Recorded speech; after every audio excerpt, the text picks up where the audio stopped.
ಭಕ್ತ್ಯಾ ಸ್ತುತ್ಯಾ ವಿರಕ್ತ್ಯಾ ಭಜದಮಲಜನೋನ್ನತ್ಯಭೂತ್ಯರ್ಪಕಾಯ ಕ್ಷಿತ್ಯಾಮತ್ಯಲ್ಪಭೃತ್ಯೇಷ್ವಪಿ ಕುಜನಕೃತೌದ್ಧತ್ಯಭೂತ್ಯಾಜಕಾಯ ಕರ್ತ್ರೇ ಧರ್ತ್ರೇ ಚ ಹರ್ತ್ರೇ ಹಯಮುಖಹರಯೇ ಮುತ್ರಪಾತ್ರೇ ನಮಸ್ತೆ ತಸ್ಮೈ ಕಸ್ಮೈಚಿದಸ್ಮನ್ಮನಸಿ ಧೃತಕಥಾ ವಿಸ್ಮೃತೌ ಸ್ಮಾರಕಾಯ ತಪೋ ವಿದ್ಯಾ ವಿರಕ್ತ್ಯಾದಿ ಸದ್ಗುಣೋಘಾಕರಾನಹಂ ವಾದಿರಾಜಗುರೋನ್ ವಂದೇ ಹಯಗ್ರೀವಪದಾಶ್ರಯಾನ್.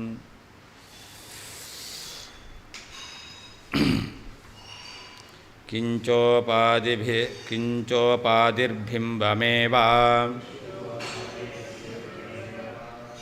ಪ್ರತಿಬಿಂಬಸ್ಯ ಶೋಭತೆ ಸ್ವಧರ್ಮಾಧಾಯಕತ್ವೇನ ಮಾಯಾದಿಸ್ಫಟಿಕಾದಿವತ್ ನಿಮಿತ್ತಮಾತ್ರಂ ತತ್ಸಂಗಾತ್ ತನ್ನಾಮ್ನಾ ಭಣ್ಯತೆ ಪರಂ. ಹಿಂದೆ ಮಾಯಾ ಎಂಬತಕ್ಕಂಥದ್ದು ಉಪಾಧಿ ಅಂತ ಅವ್ರು ಹೇಳ್ತಾರೆ. ಅದನ್ನು ಒಪ್ಪಿಕೊಂಡು ಭಗವಂತನ ಗುಣಗಳಿಗೆ ಔಪಾಧಿಕತ್ವವನ್ನು ಹೇಳಲಿಕ್ಕೆ ಬರೋದಿಲ್ಲ ಅಂತ ಹೇಳಿದ್ರು. ಅವ್ರು ಹೇಳುವಂತಹ ಮಾಯಾ ಅದನ್ನು ಉಪಾಧಿ ಅಂತ ಒಪ್ಪಿ ಭಗವಂತನಲ್ಲಿ ಏನು ಗುಣಗಳಿದೆ ಅದು ಮಾಯೋಪಾಧಿಕ ಅಂತ ಹೇಳಲಿಕ್ಕೆ ಬರಲ್ಲ. ಯಾಕೆ? ಭಗವಂತನಲ್ಲಿ ಮಾಯಾ ಭಿನ್ನತ್ವ ಇದೆ, ಭಗವಂತನಲ್ಲಿ ಜ್ಞಾನಾನಂದಾದಿ ಗುಣಗಳಿದೆ. ಅದು ಉಪಾಧಿಯಲ್ಲಿರುವಂತಹ ಗುಣಗಳು ಪರಮಾತ್ಮನಲ್ಲಿ ತೋರಬೇಕು. ಆದರೆ ಉಪಾಧಿಯಾದಂತಹ ಮಾಯೆಯಲ್ಲಿ ಮಾಯಾ ಭಿನ್ನತ್ವ ಜ್ಞಾನಾನಂದಾದಿ ಗುಣಗಳು ಇಲ್ಲ ಅಂದರೆ ಅದು ಭಗವಂತನಲ್ಲಿ ತೋರಲಿಕ್ಕೆ ಸಾಧ್ಯ ಇಲ್ಲ ಅಂತ ಹೇಳುವ ಮೂಲಕ ಏನು ಹೇಳಿದ್ರು? ಅದನ್ನು ಸ್ವಾಭಾವಿಕ ಅಂತ ಹೇಳಬೇಕು ಅಂತ ಹೇಳಿದ್ರು. ಈಗ ವಾಸ್ತವಿಕವಾಗಿ ಧರ್ಮಗಳು ತೋರಬೇಕಾದ್ರೆ ಯಾವುದು ಉಪಾಧಿ ಅಂತಂದರೆ, ಪ್ರತಿಬಿಂಬದಲ್ಲಿ ಗುಣಗಳು ತೋರಬೇಕು ಅಂತಾದರೆ ಬಿಂಬವೇ ಉಪಾಧಿ. ಅದನ್ನು ಹೇಳ್ತಾ ಇದ್ದಾರೆ, ಕಿಂಚ ಉಪಾಧಿ ಬಿಂಬಮೇವ ಪ್ರತಿಬಿಂಬಸ್ಯ ಶೋಭತೆ ಅಂತ. ಪ್ರತಿಬಿಂಬದಲ್ಲಿ ಗುಣಗಳು ತೋರಬೇಕು ಅಂತಾದರೆ ಬಿಂಬವು ಎಂಬತಕ್ಕಂಥದ್ದು ಉಪಾಧಿ ಆಗಿರುತ್ತೆ. ಹಾಗಾದರೆ ಜಪಾಕುಸುಮ ಅದರ ಗುಣಗಳು ಸ್ಫಟಿಕದಲ್ಲಿ ತೋರಬೇಕಲ್ಲ. ಆ ಸ್ಫಟಿಕಾದಿಗಳೆಲ್ಲ ಏನು ಅಂತಂದರೆ ಅದಕ್ಕೆ ಹೇಳ್ತಾರೆ, ಸ್ವಧರ್ಮಾಧಾಯಕತ್ವೇನ ಮಾಯಾದಿ ಸ್ಫಟಿಕಾದಿವತ್. ಯಾವ ರೀತಿಯಲ್ಲಿ ಜಪಾಕುಸುಮದ ರಕ್ತ ಬಣ್ಣ ಸ್ಫಟಿಕದಲ್ಲಿ ತೋರಬೇಕು ಅಂತಂದರೆ ಸ್ಫಟಿಕ ಎಂಬತಕ್ಕಂಥದ್ದು ಅದು ನಿಮಿತ್ತ. ಅದಿದ್ರೇ ಸ್ಫಟಿಕ ಇದ್ರೇ ಸ್ಫಟಿಕದಲ್ಲಿ ಜಪಾಕುಸುಮದ ಕೆಂಪು ಬಣ್ಣ ಎಂಬತಕ್ಕಂಥದ್ದು ತೋರುತ್ತೆ. ಅದು ನಿಮಿತ್ತ ಹೊರತು ಏನಲ್ಲ, ಅದು ಉಪಾಧಿ ಅಲ್ಲ. ಹಾಗೆಯೇ ಇಲ್ಲಿಯೂ ಕೂಡ ಮಾಯಾ ಎಂಬತಕ್ಕಂಥದ್ದನ್ನು ನಿಮಿತ್ತ ಅಂತ ಹೇಳ್ಬೋದು ಅಷ್ಟೇ. ಬಿಂಬದಲ್ಲಿರುವಂಥ ಧರ್ಮಗಳು ಪ್ರತಿಬಿಂಬದಲ್ಲಿ ತೋರುತ್ತೆ. ಬಿಂಬದಲ್ಲಿರುವಂತಹ ಧರ್ಮವು ಪ್ರತಿಬಿಂಬದಲ್ಲಿ ತೋರಬೇಕು ಅಂತಾದರೆ ಒಂದು ನಿಮಿತ್ತ ಬೇಕು. ಅದಕ್ಕೆ ಮಾಯಾ ಮೊದಲಾಗಿರ್ತಕ್ಕಂಥವುಗಳನ್ನು ಏನು ನಿಮಿತ್ತ ಅಂತ ಹೇಳ್ಬೋದು. ಆದ್ದರಿಂದ ಏನಾಯಿತು? ನಿಮಿತ್ತ ಮಾತ್ರ ತತ್ಸಂಗಾತ್ ತನ್ನಾಮ್ನಾ ಭಣ್ಯತೆ ಪರಂ ಅಂತ. ಉಪಾಧಿಯ ಸಂಬಂಧ ಇದೆ, ಅದನ್ನು ಅದನ್ನು ಉಪಾಧಿ ಅಂತ ಕರೀತಾರೆ. ಉಪಾಧಿಯ ಸಂಬಂಧ ಇದೆ, ಆದ್ದರಿಂದಾಗಿ ಅದನ್ನು ಉಪಾಧಿ ಎಂಬುದಾಗಿ ಕರೀತಾರೆ ಅಂತ. ವಾಸ್ತವಿಕವಾಗಿ ಮಾಯಾವನ್ನು ಉಪಾಧಿ ಅಂತ ಹೇಳಲಿಕ್ಕೆ ಬರೋದೇ ಇಲ್ಲ. ಉಪಾಧಿ ಯಾವುದು? ತನ್ನಲ್ಲಿರುವ ಧರ್ಮವನ್ನು ಇನ್ನೊಂದರಲ್ಲಿ ಯಾವುದು ತೋರಿಸ್ಕೊಡ್ತಾ ಇದೆಯೋ ಅದು ಉಪಾಧಿ. ಭಗವಂತನಲ್ಲಿರುವಂಥ ಧರ್ಮಗಳು ಜೀವನಲ್ಲಿ ತೋರುತ್ತೆ. ಆದ್ದರಿಂದ ಬಿಂಬ ಪರಮಾತ್ಮ ಅವನೇ ಉಪಾಧಿ.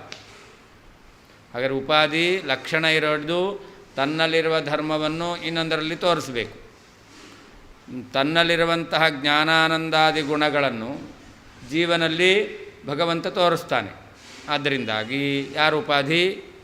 ಭಗವಂತನೇ ಉಪಾಧಿ ಆಗಬೇಕಷ್ಟೇ ಹೊರತು ಮಾಯಾ ಎಂಬತಕ್ಕಂಥದ್ದು ಉಪಾಧಿ ಅಂತ ಹೇಳೋದು ಸರಿಯಲ್ಲ ಅಂತ.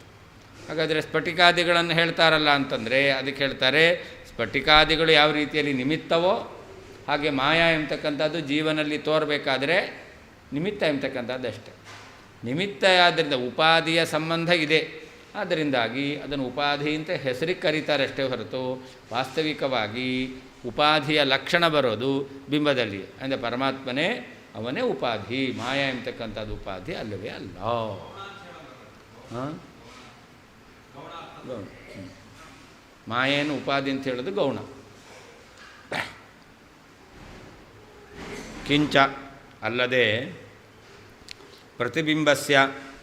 ಪ್ರತಿಬಿಂಬಭೂತನಾದಂತಹ ಜೀವನಿಗೆ ಬಿಂಬಭೂತನಾದಂತಹ ಪರಮಾತ್ಮನೇ ಸ್ವಧರ್ಮಾಧಾಯಕತ್ವೇನ ತನ್ನಲ್ಲಿರುವಂತಹ ಧರ್ಮಗಳನ್ನು ಜೀವನಲ್ಲಿ ಬರುವಂತೆ ಮಾಡುವುದರಿಂದ ಉಪಾಧಿಯಾಗಿದ್ದಾನೆ ಎಂಬತಕ್ಕಂಥ ಈ ರೀತಿ ಹೇಳತಕ್ಕಂಥದ್ದು ಶೋಭತೆ ಯುಕ್ತವಾಗಿದೆ.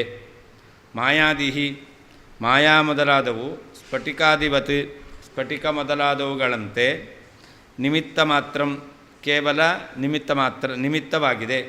ತತ್ಸಂಗಾತ್ ಉಪಾಧಿಯ ಸಂಬಂಧ ಇರುವುದರಿಂದ ತನ್ನಾಂನ ಪರಂ ಆದರೆ ತತ್ಸಂಗಾತ್ ಉಪಾಧಿಯ ಸಂಬಂಧ ಇರುವುದರಿಂದ ತನ್ನಾಂನ ಉಪಾಧಿ ಎಂಬತಕ್ಕಂಥ ಹೆಸರಿನಿಂದ ಭಣ್ಯತೆ ಹೇಳಲ್ಪಡ್ತಾ ಇದೆ. ಕಿಂಚ ಅಲ್ಲದೆ ಪ್ರತಿಬಿಂಬಭೂತನಾದಂತಹ ಜೀವನಿಗೆ ಬಿಂಬಭೂತನಾದಂತಹ ಪರಮಾತ್ಮನೇ ಸ್ವಧರ್ಮಾಧಾಯಕತ್ವೇನ ತನ್ನಲ್ಲಿರುವಂತಹ ಧರ್ಮಗಳನ್ನು ಬರುವಂತೆ ಮಾಡುವುದರಿಂದ ಉಪಾಧಿ ಎಂಬುದಾಗಿ ಭಣ್ಯತೆ ಶೋಭತೆ ಉಪಾಧಿ ಎಂಬುದಾಗಿ ಹೇಳ್ತಕ್ಕಂಥದ್ದು ಶೋಭತೆ ಯುಕ್ತವಾಗುತ್ತದೆ. ಮಾಯಾ ಮೊದಲಾದವು ಸ್ಫಟಿಕಾದಿವತ್ ಸ್ಫಟಿಕ ಮೊದಲಾದವುಗಳಂತೆ ನಿಮಿತ್ತ ಮಾತ್ರ ಕೇವಲ ನಿಮಿತ್ತ. ತತ್ಸಂಗಾತ್ ಪರಂ ಅಲ್ಲದೆ ತತ್ಸಂಗಾತ್ ಉಪಾಧಿಯ ಸಂಬಂಧ ಇರುವುದರಿಂದ ತನ್ನಾಂನ ಉಪಾಧಿ ಎಂಬತಕ್ಕಂಥ ಹೆಸರಿನಿಂದ ಭಣ್ಯತೆ ವ್ಯವಹಾರಕ್ಕೆ ವಿಷಯವಾಗಿದೆ ಹೇಳಲ್ಪಡ್ತಾ ಇದೆ.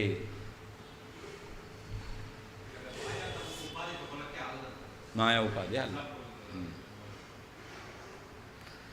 ಪೂರ್ವಂ ಮಾಯಾಯಾಹ ಏವ ಉಪಾಧಿತ್ವಂ ಅಂಗೀಕೃತ್ಯ ಮಾಯಾಭಿನ್ನತ್ವಾದಿ ಬ್ರಹ್ಮಗುಣಾನಾಂ ಸ್ವಾಭಾವಿಕತ್ವಂ ಸಮರ್ಥಿತಂ. ಹಿಂದೆ ಮಾಯೆಯನ್ನು ಉಪಾಧಿ ಅಂತ ಒಪ್ಪಿಕೊಂಡು ಪರಮಾತ್ಮನ ಗುಣಗಳು ಅದು ಮಾಯಿಕ ಅಂತ ಹೇಳಲಿಕ್ಕೆ ಬರಲ್ಲ. ಯಾಕೆ? ಉಪಾಧಿಯಲ್ಲಿರುವ ಧರ್ಮ ಇನ್ನೊಂದರಲ್ಲಿ ತೋರಬೇಕು. ಮಾಯಾಭಿನ್ನತ್ವಾದಿಗಳು ಉಪಾಧಿಯಾದ ಮಾಯೆಯಲ್ಲಿ ಇಲ್ಲ. ಆದ್ದರಿಂದಾಗಿ ಭಗವಂತನಲ್ಲಿರುವಂತಹ ಮಾಯಾಭಿನ್ನತ್ವ ಅಜಡತ್ವಾದಿಗಳು ಸ್ವಾಭಾವಿಕ ಅಂತ ಹಿಂದೆ ಸಮರ್ಥನೆ ಮಾಡಿದರು. ಮಾಯೆಯನ್ನು ಉಪಾಧಿ ಅಂತ ಒಪ್ಪಿ ಮಾಯಾಯಾಹ ಏವ ಉಪಾಧಿತ್ವ ಅಂಗೀಕೃತ್ಯ. ಮಾಯಾ ಅಂದರೆ ಅವಿದ್ಯೆ ಅಜ್ಞಾನ, ಅದನ್ನು ಉಪಾಧಿ ಎಂಬುದಾಗಿ ಅಂಗೀಕಾರ ಮಾಡಿ ಮಾಯಾಭಿನ್ನತ್ವಾದಿ ಬ್ರಹ್ಮಗುಣಾನಾಂ ಸ್ವಾಭಾವಿಕತ್ವಂ ಸಮರ್ಥಿತಂ. ಪರಮಾತ್ಮನಲ್ಲಿರತಕ್ಕಂಥ ಮಾಯಾಭಿನ್ನತ್ವ, ಚೇತನತ್ವ, ಅಜಡತ್ವ ಅಂದರೆ ಚೇತನತ್ವ, ಮುಕ್ತತ್ವ ಇದೆಲ್ಲವೂ ಕೂಡ ಅದು ಸ್ವಾಭಾವಿಕವಾಗಿದೆ ಅಂತ ಹಿಂದೆ ಸಮರ್ಥನೆ ಮಾಡಿದರು. ವಸ್ತುತಸ್ತು ಪ್ರತಿಬಿಂಬಸ್ಯ ಬಿಂಬ ಏವ ಉಪಾಧಿ. ವಾಸ್ತವಿಕವಾಗಿ ಎಲ್ಲ ಕಡೆಯಲ್ಲಿಯೂ ಕೂಡ ಏನು ನಿಯಮ? ಪ್ರತಿಬಿಂಬಕ್ಕೆ ಬಿಂಬವೇ ಉಪಾಧಿ. ಇದೆಲ್ಲ ಕಡೆಯಲ್ಲೂ ಕೂಡ ಎಲ್ಲೇ ನೀವು ನೋಡ್ರಿ ಉಪಾಧಿ ಯಾವುದು ಅಂತಂದರೆ ಬಿಂಬವೇ ಉಪಾಧಿ ಆಗಿರುತ್ತೆ. ಪ್ರತಿಬಿಂಬಕ್ಕೆ ಬಿಂಬವೇ ಉಪಾಧಿ ಅಂತ. ಎಲ್ಲಿ ಬಿಂಬ ಪ್ರತಿಬಿಂಬ ಭಾವ ಎಂಬತಕ್ಕಂಥದ್ದಿರುತ್ತೋ ಅಂಥ ಕಡೆಯಲ್ಲಿ ಬಿಂಬದ ಧರ್ಮಗಳು ಪ್ರತಿಬಿಂಬದಲ್ಲಿ ತೋರುತ್ತೆ. ಆದ್ದರಿಂದ ಬಿಂಬವೇ ಉಪಾಧಿ ಆಗಿರುತ್ತೆ.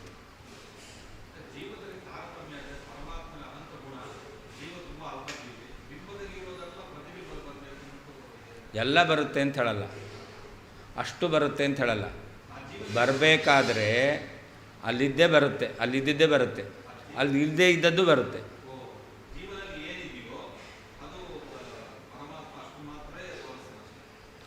ಅದನ್ನು ತೋರಿಸ್ತಾನೆ. ಅಲ್ಲದೇ ಕೆಲವೊಂದು ಅಲ್ಲದೆ ಅವನಲ್ಲಿ ಇಲ್ಲದೇ ಇರೋದು, ಪರಮಾತ್ಮನಲ್ಲಿ ಇಲ್ಲದೇ ಇರೋದು ಕೂಡ ಜೀವನಲ್ಲಿ ಬರುತ್ತೆ, ಪ್ರತಿಬಿಂಬದಲ್ಲಿ ಬರುತ್ತೆ. ಜೆರಾಕ್ಸ್ ತೆಗಿತೀರಾ ಆಯಿತಾ, ನಿಮ್ಮದು ಕಾಪಿ ಅದು ಸಾಫ್ಟ್ ಕಾಪಿ ಚೆನ್ನಾಗಿದೆ. ಜೆರಾಕ್ಸ್ ಬರಬೇಕಾದ್ರೆ ಮಿಷನ್ನೆಲ್ಲಾದರೂ ಸ್ವಲ್ಪ ಇಂಕ್ ಜಾಸ್ತಿ ಆಗಿದೆ ಅಂತಂದರೆ ಬ್ಲರ್ರಾಗಿ ಬರುತ್ತೆ. ಆದರೆ ಅಕ್ಷರಗಳೆಲ್ಲ ನಿಮ್ಮ ಇದರಲ್ಲೇನಿದೆಯೋ ಅದರಲ್ಲೇ ಅದೇ ಬರೋದು, ಆದರೆ ಅದ್ರ ಜೊತೆಯಲ್ಲಿ ಸ್ವಲ್ಪ ವಿಕಾರವಾಗಿ ಬರುತ್ತೆ. ಹೌದಾ ಅಲ್ವೋ? ಹಾಗೆ ಪರಮಾತ್ಮ ಅವನು ಪರಿಶುದ್ಧನಾಗಿದ್ದಾನೆ, ಆದರೆ ಈ ಜೀವ ಎಲ್ಲ ಜೆರಾಕ್ಸ್ ಆಗಿ ಬರಬೇಕು. ಆದರೆ ಅದರಲ್ಲೇನಾಗುತ್ತೆ, ಕೆಲವು ಸರ್ತಿ ಕಪ್ಪು ಮಸಿ ಜಾಸ್ತಿ ಆಗುತ್ತೆ. ಅದರಿಂದ ಅಜ್ಞಾನ, ಕಪ್ಪು ಅಂದರೆ ಅದರಿಂದ ಅಜ್ಞಾನದ ಆಧಿಕ್ಯ ಇರೋದರಿಂದಾಗಿ ಜೀವನಲ್ಲಿ ಅದು ಕಾಣುತ್ತೆ. ಜ್ಞಾನಾನಂದಾದಿ ಗುಣಗಳೂ ಇದೆ, ಅದು ಸ್ಪಷ್ಟವಾಗಿ ಕಾಣಿಸಲ್ಲ. ಕಪ್ಪು ಇರೋದೇ ಜಾಸ್ತಿ ಕಾಣಿಸುತ್ತೆ ಇವನಲ್ಲಿರೋದು. ಹಾಂ, ಅಂದರೆ ಬಿಂಬದಲ್ಲಿರ್ತಕ್ಕಂಥದ್ದು ಪ್ರತಿಬಿಂಬದಲ್ಲಿ ತೋರುತ್ತೆ. ಅಂದರೆ ಬಿಂಬ ಪ್ರತಿಬಿಂಬ ಇದ್ದಲ್ಲಿ ಆವಾಗ ತೋರಬೇಕು ಅಂತಾದರೆ ಆವಾಗ ಬಿಂಬವೇ ಉಪಾಧಿಯಾಗಿರುತ್ತೆ.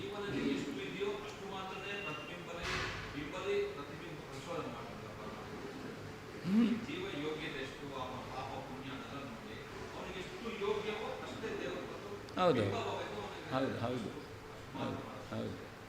ಈಗ ಇದರಲ್ಲಿ ಗ್ರಾನೈಟಲ್ಲೂ ಮುಖ ಕಾಣಿಸುತ್ತೆ ಆಯಿತಾ, ಇದು ಪ್ರತಿಬಿಂಬವೇ. ಕನ್ನಡಿಯಲ್ಲೂ ಮುಖ ಕಾಣಿಸುತ್ತೆ, ಅದು ಪ್ರತಿಬಿಂಬವೇ. ಆದರೆ ಇಲ್ಲೀಗ ಸ್ಪಷ್ಟವಾಗಿ ಕಾಣಿಸಲ್ಲ, ಅಲ್ಲಿ ಸ್ಪಷ್ಟವಾಗಿ ಕಾಣಿಸುತ್ತೆ. ಆದರೆ ಬಿಂಬದಂತೆ ಅಲ್ಲಿ ಸ್ಪಷ್ಟವಾಗಿ ಕಂಡರೂ ಕೂಡ ಕೆಲವೊಂದು ದೋಷವೂ ಇದ್ದೇ ಇರುತ್ತೆ. ಪ್ರತಿಬಿಂಬ ಅಂತಂದ ಮೇಲೆ ಅಲ್ಲಿ ಕೆಲವೊಂದು ದೋಷ ಇದ್ದೇ ಇರುತ್ತೆ. ಅಂದರೆ ಇಲ್ಲಿಗ ನಿಮಿತ್ತ ಇದೆಯಲ್ಲ, ಯಾವುದು ಕಲ್ಲಾಗಿರ್ಬೋದು ಅಥವಾ ಕನ್ನಡಿ ಆಗಿರ್ಬೋದು, ಅದರಲ್ಲಿ ಅದರ ಗುಣಕ್ಕನುಗುಣವಾಗಿ ಪ್ರತಿಬಿಂಬದಲ್ಲಿ ಗುಣಗಳು ಕಾಣಿಸುತ್ತೆ. ಬಿಂಬದಲ್ಲಿರೋದೇ ಕಾಣಿಸೋದು, ಆದರೆ ಬಿಂಬದಲ್ಲಿರ್ತಕ್ಕಂಥದ್ದು ಕಾಣಿಸ್ಬೇಕಾದ್ರೆ ಈ ನಿಮಿತ್ತ ಇರುತ್ತಲ್ಲ, ಆ ನಿಮಿತ್ತದಲ್ಲಿ ಏನಾದರೂ ದೋಷ ಇದೆ ಅಂತಾದರೆ ಆವಾಗ ಅದು ಪ್ರತಿಬಿಂಬದಲ್ಲಿ ಕಾಣಿಸುತ್ತೆ ಅಷ್ಟೇ ಹೊರತು ಬಿಂಬದಲ್ಲಿ ಏನೋ ವ್ಯತ್ಯಾಸ ಆಗಲ್ಲ. ಹಾಂ, ಅದರಲ್ಲೇನು ವ್ಯತ್ಯಾಸ ಇರಲ್ಲ. ಹ್ಞೂ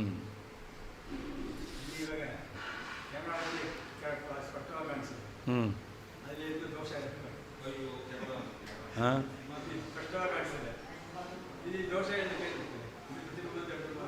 ಹೌದು, ಸ್ಪಷ್ಟವಾಗಿ ಕಾಣಿಸುತ್ತೆ. ಅದರಿಂದ ಏನಾಯಿತು? ಅದಕ್ಕೆ ಹೊಡೀರಿ, ಅದಕ್ಕೆ ಹೊಡೀರಿ ಹಿಂದೆ ಹೊಡೆಯಲ್ಲ ನೀವು, ನಂಗೆ ಬೇಕಾದ್ರೆ ಹೊಡಿತೀರ. ಅದಕ್ಕೆ ಕ್ಯಾಮ್ರಾ ಮುರಿದೋಗುತ್ತೆ ಅಂತ ಹೇಳ್ತೀರಾ, ನೋವಾಗುತ್ತೆ ಅಂತ ಆಗಲ್ಲ ತಾನೇ? ಹಾಂ, ಹಾಗಾದ್ರೆ ವ್ಯತ್ಯಾಸ ಇದೆಯಲ್ಲ, ಸ್ಪಷ್ಟವಾಗಿರ್ಬೋದು. ದೋಷ ಅಂತ ಅಲ್ಲಿ ಇಲ್ಲಿ ವ್ಯತ್ಯಾಸ ಇದ್ದೇ ಇದೆ, ವೈಲಕ್ಷಣ್ಯ ಇದ್ದೇ ಇದೆ. ಹಾಂ, ಇದ್ದೇ ಇದೆ, ಕಾಣಿಸಲ್ಲ ಏನು, ಅದನ್ನೇ ಹೇಳ್ತಾ ಇರೋದು. ಅಲ್ಲಿಗೆ ಹೊಡೀರಿ ಇಲ್ಲಿಗೆ ಹೊಡೆದಂಗೆ ಆಗುತ್ತಾ? ಇಲ್ವಲ್ಲ. ಹಾಂ ಹಾಂ, ಬಿಂಬಕ್ಕೆ ಹೊಡೆದಂಗೆ ಆಗಲ್ಲಲ್ಲ. ಹಾಂ, ಬೇರೆ ಆಯ್ತಲ್ಲ.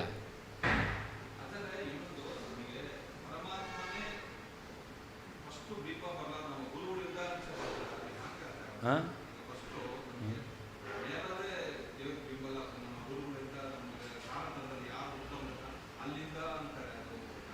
ಇವರು ದಾರಿ ತೋರಿಸೋರು ಇವರು. ಹಾಂ, ಬಿಂಬ ಪರಮಾತ್ಮನೇ, ಬಿಂಬ ಪರಮಾತ್ಮನೇ. ಆ ಬಿಂಬನನ್ನು ನೋಡಲಿಕ್ಕೆ ನಮಗೆ ದಾರಿ ತೋರಿಸುವವರು. ಅದು ನಮಗೆ ಅವರು ಬಿಂಬ, ಆದರೆ ಅವರು ಕೂಡ ಜೆರಾಕ್ಸ್ ಕಾಪಿಯೇ. ನೀವು ತೊಗೊಂಡಿದ್ದು ನನ್ನ ಹತ್ರ ಇದ್ದಂಥ ಜೆರಾಕ್ಸ್ ತೊಗೊಂಡಿದ್ದು ನೀವು, ನನ್ನಲ್ಲಿ ಇದೆಯಲ್ಲ ಅದು ಜೆರಾಕ್ಸ್ ಇನ್ನೊಂದ್ರದ್ದು. ಹಾಂ,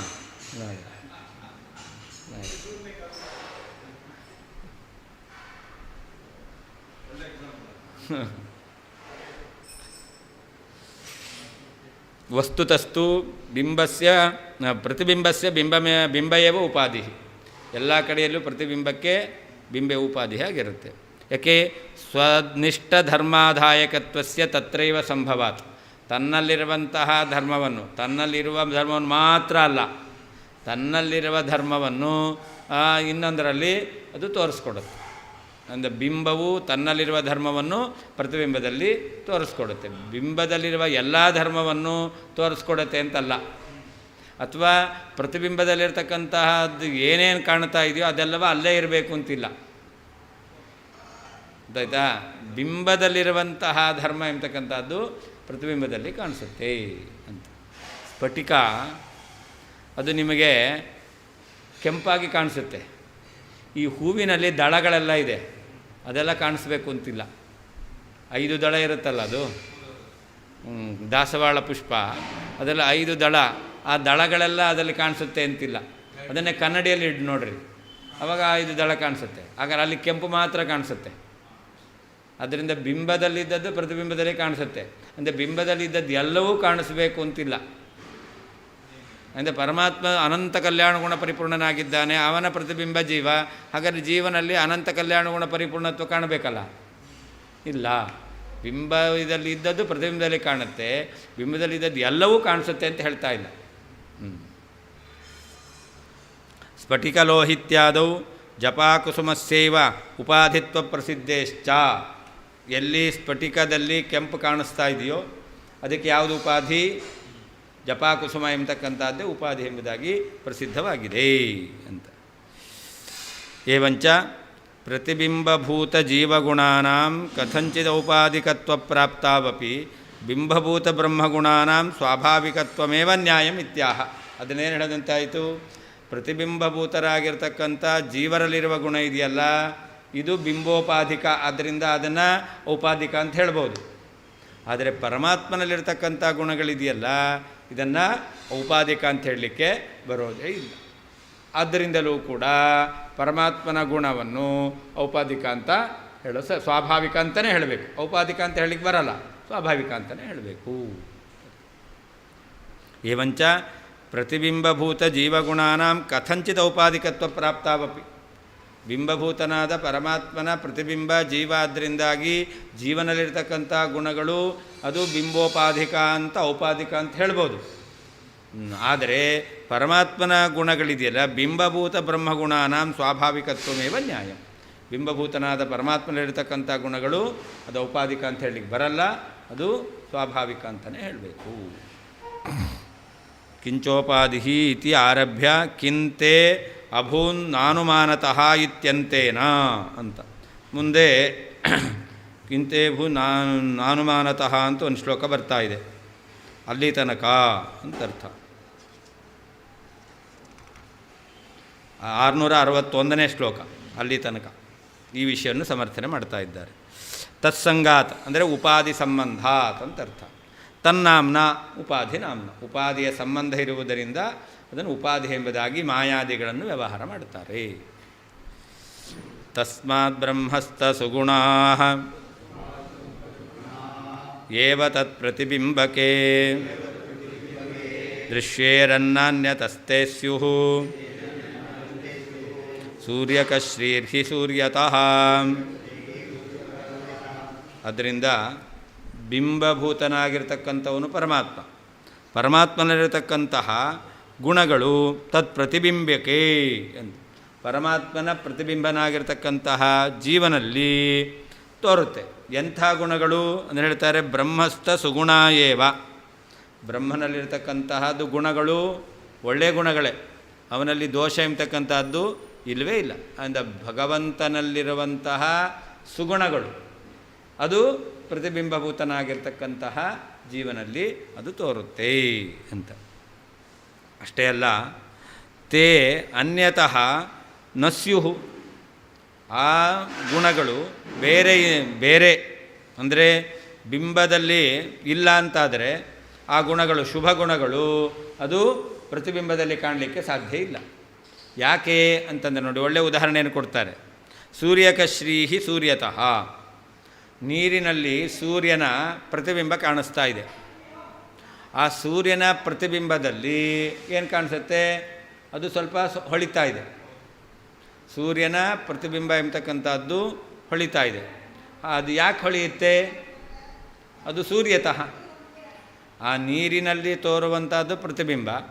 ಆ ಪ್ರತಿಬಿಂಬಕ್ಕೆ ಬಿಂಬಭೂತವಾದದ್ದು ಸೂರ್ಯ. ಸೂರ್ಯ ಪ್ರಕಾಶಮಯನಾಗಿದ್ದಾನೆ. ಪ್ರಕಾಶಮಯನಾದ ಸೂರ್ಯನಲ್ಲಿ ಪ್ರಕಾಶ ಇದೆ. ಆದ್ದರಿಂದ ಸೂರ್ಯನ ಪ್ರತಿಬಿಂಬದಲ್ಲಿ, ನೀರಿನಲ್ಲಿರ್ತಕ್ಕಂಥ ಪ್ರತಿಬಿಂಬದಲ್ಲಿ ಆ ಹೊಳೆಯುವಿಕೆ ಎಂಬತಕ್ಕಂಥದ್ದು ಕಾಣಿಸುತ್ತೆ. ಸೂರ್ಯ ಎಷ್ಟು ಹೊಳಿತಾನೋ ಅಷ್ಟೇ ನೀರಿನಲ್ಲಿರುವಂತಹ ಪ್ರತಿಬಿಂಬದಲ್ಲಿ ಪ್ರಕಾಶ ಇದೆಯಾ, ಹೊಳಪಿದೆಯಾ? ಇಲ್ಲ. ನೋಡಿ, ಇಲ್ಲಿ ಆದರೆ ಅನೇಕ ಪ್ರತಿಬಿಂಬಗಳನ್ನು ನೋಡಿದೆವು. ಜೀವರಲ್ಲಿ ಆಗಬೇಕಾದ್ರೆ ಭಗವಂತನ ನೇರ ಪ್ರತಿಬಿಂಬ ಅಲ್ಲ. ಆಭಾಸಕೋಸ್ಯ ಪವನಃ ಪವನಸ್ಯ ರುದ್ರಃ ತಾತ್ಪರ್ಯದಲ್ಲಿ ಬಂದಿತ್ತಲ್ಲ. ಆದರೆ ಪರಮಾತ್ಮನ ಮುಖ್ಯ ಪ್ರತಿಬಿಂಬ ವಾಯುದೇವರು, ವಾಯುದೇವರ ಮುಖ್ಯ ಪ್ರತಿಬಿಂಬ ರುದ್ರದೇವರು ಅಂತ, ರುದ್ರದೇವರ ಮುಖ್ಯ ಪ್ರತಿಬಿಂಬ ಇಂದ್ರದೇವರು ಅಂತಾದರು. ಹಾಗಾದರೆ ಜೀವ ಬರಬೇಕಾದ್ರೆ ಎಷ್ಟು ಕೆಳಗಡೆ ಬರಬೇಕಾಯಿತು. ಆದರೆ ಆಕಾಶದಲ್ಲಿರುವಂಥ ಸೂರ್ಯನಿಗೆ ನೇರವಾಗಿ ಪ್ರತಿಬಿಂಬ ಎಂಬತಕ್ಕಂಥದ್ದು ಜಲದಲ್ಲಿರ್ತಕ್ಕಂಥದ್ದು. ಆ ಜಲದಲ್ಲಿರ್ತಕ್ಕಂತಹ ಪ್ರತಿಬಿಂಬದಲ್ಲಿ ಸೂರ್ಯನಲ್ಲಿರ್ತಕ್ಕಂತಹ ಅಷ್ಟು ಪ್ರಕಾಶ ಕಾಣಿಸುತ್ತಾ? ಇಲ್ಲವೇ ಇಲ್ಲ. ಹಾಗೆಯೇ ಜೀವರಲ್ಲಿಯೂ ಕೂಡ ಭಗವಂತನ ಎಲ್ಲ ಗುಣಗಳು ತೋರಬೇಕು ಅಂತಿಲ್ಲ. ಭಗವಂತನಲ್ಲಿರುವ ಶುಭ ಗುಣಗಳು ತೋರುತ್ತೆ. ಅದು ಸ್ಪಷ್ಟವಾಗಿ ಕಾಣಿಸಲ್ಲ, ಅಸ್ಪಷ್ಟವಾಗಿ ಕಾಣಿಸುತ್ತೆ. ತಸ್ಮಾತ್ ಬಿಂಬನೇ ಉಪಾಧಿಯಾಗಿರುವುದರಿಂದ ಪ್ರತಿಬಿಂಬಭೂತನಾದಂತಹ ಜೀವನಲ್ಲಿ ಬ್ರಹ್ಮಸ್ಥ ಸುಗುಣಾ ಭಗವಂತನಲ್ಲಿರುವಂತಹ ಕಲ್ಯಾಣ ಗುಣಗಳೇ ದೃಶ್ಯೇರನ್ ಕಂಡುಬರುತ್ತವೆ. ತೇ ಆ ಗುಣಗಳು ಅನ್ಯತಃ ಬೇರೆ ಯಾವುದೋ ಉಪಾಧಿಯಿಂದ ನ ಸ್ಯುಹು ಬರಲಿಕ್ಕೆ ಸಾಧ್ಯ ಇಲ್ಲ. ಸೂರ್ಯತಃ ಹಿ ಸೂರ್ಯನಿಂದಲೇ ಸೂರ್ಯಕಶ್ರೀಹಿ ಸೂರ್ಯನ ಪ್ರತಿಬಿಂಬದಲ್ಲಿ ಕಾಂತಿ ಎಂಬತಕ್ಕಂಥದ್ದು ಉಂಟಾಗುತ್ತೆ. ಇದು ಪ್ರಸಿದ್ಧ. ತಸ್ಮಾತ್ ಬಿಂಬಭೂತನಾದ ಪರಮಾತ್ಮನೇ ಉಪಾಧಿಯಾಗಿರುವುದರಿಂದ ಪ್ರತಿಬಿಂಬಭೂತನಾದಂತಹ ಜೀವನಲ್ಲಿ ಬ್ರಹ್ಮಸ್ಥ ಸುಗುಣಾ ಪರಮಾತ್ಮನಲ್ಲಿರುವಂತಹ ಕಲ್ಯಾಣ ಗುಣಗಳು ದೃಶ್ಯೇರನ್ ಕಂಡುಬರುತ್ತವೆ. ತೇಚ ಆ ಗುಣಗಳು ಅನ್ಯತಃ ಬೇರೆ ಯಾವುದೋ ಉಪಾಧಿಯಿಂದ ನ ಸ್ಯುಹು ಕಂಡುಬರುವುದಿಲ್ಲ. ಸೂರ್ಯತಃ ಹಿ ಸೂರ್ಯನಿಂದಲೇ ಸೂರ್ಯಕಶ್ರೀಹಿ ಸೂರ್ಯನ ಪ್ರತಿಬಿಂಬದಲ್ಲಿರ್ತಕ್ಕಂಥ ಕಾಂತಿಯು ಉಂಟಾಗುತ್ತದೆ. ಇದು ಪ್ರಸಿದ್ಧ. ತಸ್ಮಾತ್ ಬಿಂಬಸ್ಯ ಉಪಾಧಿತ್ವಾತ್ ಅಂತ, ಬಿಂಬವೇ ಉಪಾಧಿಯಾದ್ದರಿಂದ ಅಂತ. ತತ್ಪ್ರತಿಬಿಂಬಕ್ಕೆ ಬ್ರಹ್ಮ ಪ್ರತಿಬಿಂಬೇ ಜೀವೆ, ತತ್ಪ್ರತಿಬಿಂಬಕ್ಕೆ ಅನ್ನೋದಕ್ಕೆ ಪರಮಾತ್ಮನ ಪ್ರತಿಬಿಂಬಭೂತನಾದ ಜೀವನಲ್ಲಿ ಸೂರ್ಯಕಶ್ರೀಹಿ ಸೂರ್ಯ ಪ್ರತಿಬಿಂಬ ಶ್ರೀಹಿ ಸೂರ್ಯನ ಪ್ರತಿಬಿಂಬದಲ್ಲಿರುವ ಕಾಂತಿ ಅಂತರ್ಥ. ಸೂರ್ಯ ಅಂದರೆ ಸೂರ್ಯ, ಸೂರ್ಯಕ್ಕ ಅಂದರೆ ಸೂರ್ಯನ ಪ್ರತಿಬಿಂಬ ಅಂತರ್ಥ. ಸೂರ್ಯಕ್ಕೆ ಶ್ರೀ ಅಂದರೆ ಸೂರ್ಯನ ಪ್ರತಿಬಿಂಬದಲ್ಲಿರುವ ಕಾಂತಿ ಅಂತರ್ಥ. ಶ್ರೀ ಅಂದರೆ ಕಾಂತಿ. ಬಿಂಬಸ್ಥಗುಣ ಸರ್ವಸ್ವಂ ಅನೌಪಾಧಿಕಮೇವ ಹಿ ತನ್ನಾಶನಾಶಿ ತದ್ರವ್ಯೇ ಧ್ರುವಮೇವಾಭವದ್ಧಿ ತತ್. ಒಟ್ಟು ಇಷ್ಟು ತನಕ ಹೇಳಿದ್ದೇನು ಅಂತಂದರೆ ಬಿಂಬಭೂತನಾದ ಪರಮಾತ್ಮನಲ್ಲಿರತಕ್ಕಂಥ ಗುಣಗಳು ಸ್ವಾಭಾವಿಕ, ಅದನ್ನು ಔಪಾಧಿಕ ಅಂತ ಹೇಳಲಿಕ್ಕೆ ಬರೋದಿಲ್ಲ. ಸ್ವಾಭಾವಿಕವಾದಂತಹ ಗುಣಗಳಿದೆಯಲ್ಲ ಅದು ನಾಶ ಆಗಬೇಕು ಅಂತಂದರೆ ಧರ್ಮಿ ನಾಶ ಆದರೆ ಮಾತ್ರ ನಾಶ ಆಗುತ್ತೆ. ಸ್ವಾಭಾವಿಕವಾಗಿರ್ತಕ್ಕಂತಹ ಧರ್ಮಗಳು ಅಂತಾದ ಮೇಲೆ ಆ ಧರ್ಮಗಳಿಗೆ ನಾಶವನ್ನು ಹೇಳಬೇಕು ಅಂತಂದರೆ ತನ್ನಾಶ ನಾಶಿ. ಧರ್ಮಿಯು ನಾಶವಾದರೆ ಮಾತ್ರ ಆ ಧರ್ಮಗಳು ನಾಶವಾಗುತ್ತೆ. ತದ್ರವ್ಯೆ ಧರ್ಮಿ ಅಂತಕ್ಕಂಥದ್ದು ನಿತ್ಯವಾಗಿದೆ ಅಂತಾದರೆ ಆವಾಗ ಧ್ರುವಮೇವ ಅಭವತ್, ಧರ್ಮಗಳು ಕೂಡ ಅದು ನಿತ್ಯವೇ ಆಗಬೇಕು. ಧರ್ಮಿ ನಾಶ ಇಲ್ಲದೇನೆ ಧರ್ಮನಾಶ, ಸ್ವಾಭಾವಿಕ ಧರ್ಮನಾಶ ಎಂಬತಕ್ಕಂಥದ್ದು ಇಲ್ಲವೇ ಇಲ್ಲ. ಒಟ್ಟೇನು ಹೇಳಿದಂತೆ ಆಯಿತು? ಇಷ್ಟರ ತನಕ ಹೇಳಿದ್ದು ಭಗವಂತನ ಗುಣಗಳು ಔಪಾಧಿಕ ಅಲ್ಲ, ಸ್ವಾಭಾವಿಕ. ಸ್ವಾಭಾವಿಕ ಅಂತಾದ ಮೇಲೆ ನಿಯಮ ಏನು? ಯಾವುದು ಸ್ವಾಭಾವಿಕ ಗುಣಗಳಿದ್ದಾವೋ ಧರ್ಮಗಳಿದ್ದಾವೋ ಅದು ಧರ್ಮಿನಾಶ ಆದರೆ ಮಾತ್ರ ನಾಶವಾಗುತ್ತೆ, ಇಲ್ಲ ಅಂದರೆ ನಾಶ ಆಗೋದೇ ಇಲ್ಲ. ಅಂದರೆ ಭಗವಂತ ಇದ್ದಾನೆ ಧರ್ಮಿ, ಸ್ವಾಭಾವಿಕವಾಗಿರ್ತಕ್ಕಂತಹ ಗುಣಗಳು ಜ್ಞಾನಾನಂದಾದಿ ಗುಣಗಳು ಇಲ್ಲ, ನಿರ್ಗುಣ ಅಂತ ಹೇಳ್ತೇವೆ ಅಂದರೆ ಅದು ಸಾಧ್ಯವೇ ಇಲ್ಲ. ಬಿಂಬಸ್ಥ ಗುಣ ಸರ್ವಸ್ವಂ ಬಿಂಬದಲ್ಲಿರುವಂತಹ ಎಲ್ಲ ಗುಣಗಳು ಅನೌಪಾಧಿಕಮೇವಹಿ ಉಪಾಧಿಯಿಂದ ಉಂಟಾದದ್ದಲ್ಲ, ಸ್ವಾಭಾವಿಕವಾದದ್ದು ಎಂಬುದಾಗಿ ಸಿದ್ಧವಾಯಿತು. ತನ್ನಾಶನಾಶಿ ಬಿಂಬನಾಶವಾದರೆ ನಾಶವಾಗುವಂತಹ ನಾಶವನ್ನು ಹೊಂದುತ್ತವೆ.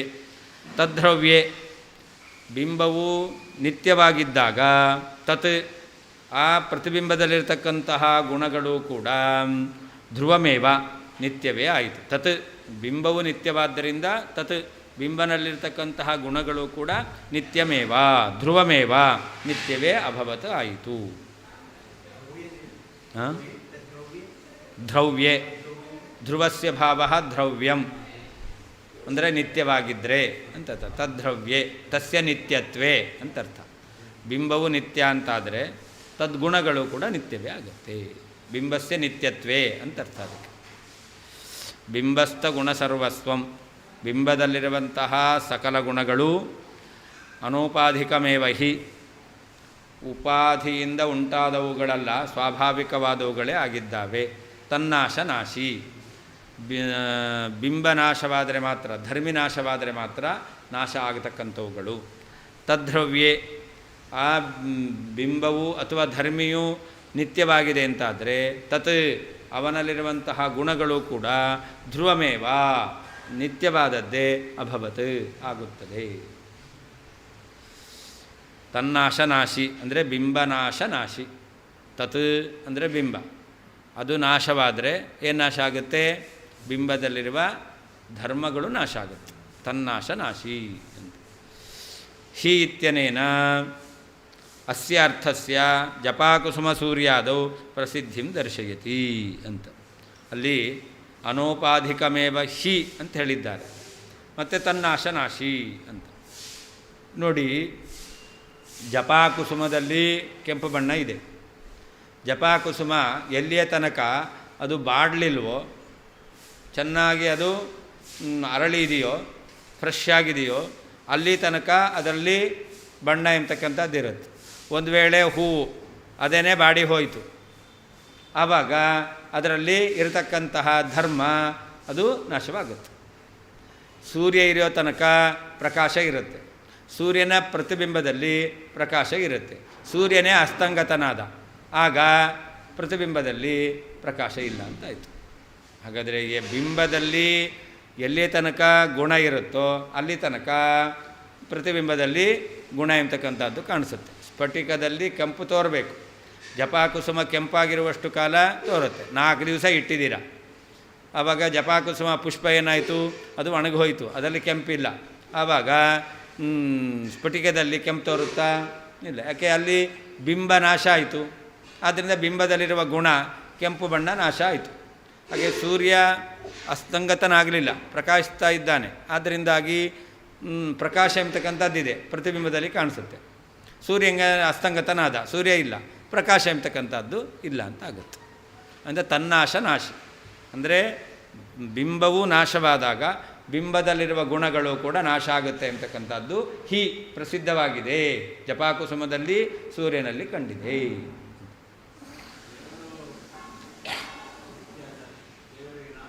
ಅದಕ್ಕೆ ಹೇಳಿದ್ದು ಬಿಂಬ ನಾಶವೇ ಆಗೋದಿಲ್ಲ. ಅವರು ಅದನ್ನು ಒಪ್ಪಿದ್ದಾರೆ, ನಾವು ಅದನ್ನು ಹೇಳ್ತಾ ಇರೋದು. ನೀವು ಬ್ರಹ್ಮನನ್ನು ಸತ್ಯ ಅಂತ ಒಪ್ಪಿದ್ದೀರ, ಆದ್ದರಿಂದ ಬ್ರಹ್ಮನಂತೆ ಬ್ರಹ್ಮನ ಧರ್ಮಗಳನ್ನು ಕೂಡ ಸತ್ಯ ಅಂತ ಒಪ್ಪಬೇಕು. ಅಂದರೆ ಭಗವಂತನನ್ನು ಸಗುಣ ಅಂತ ಒಪ್ಪಬೇಕಷ್ಟೇ ಹೊರತು ನಿರ್ಗುಣ ಅಂತ ಒಪ್ಪಲಿಕ್ಕೆ ಬರಲ್ಲ. ಅದನ್ನೇ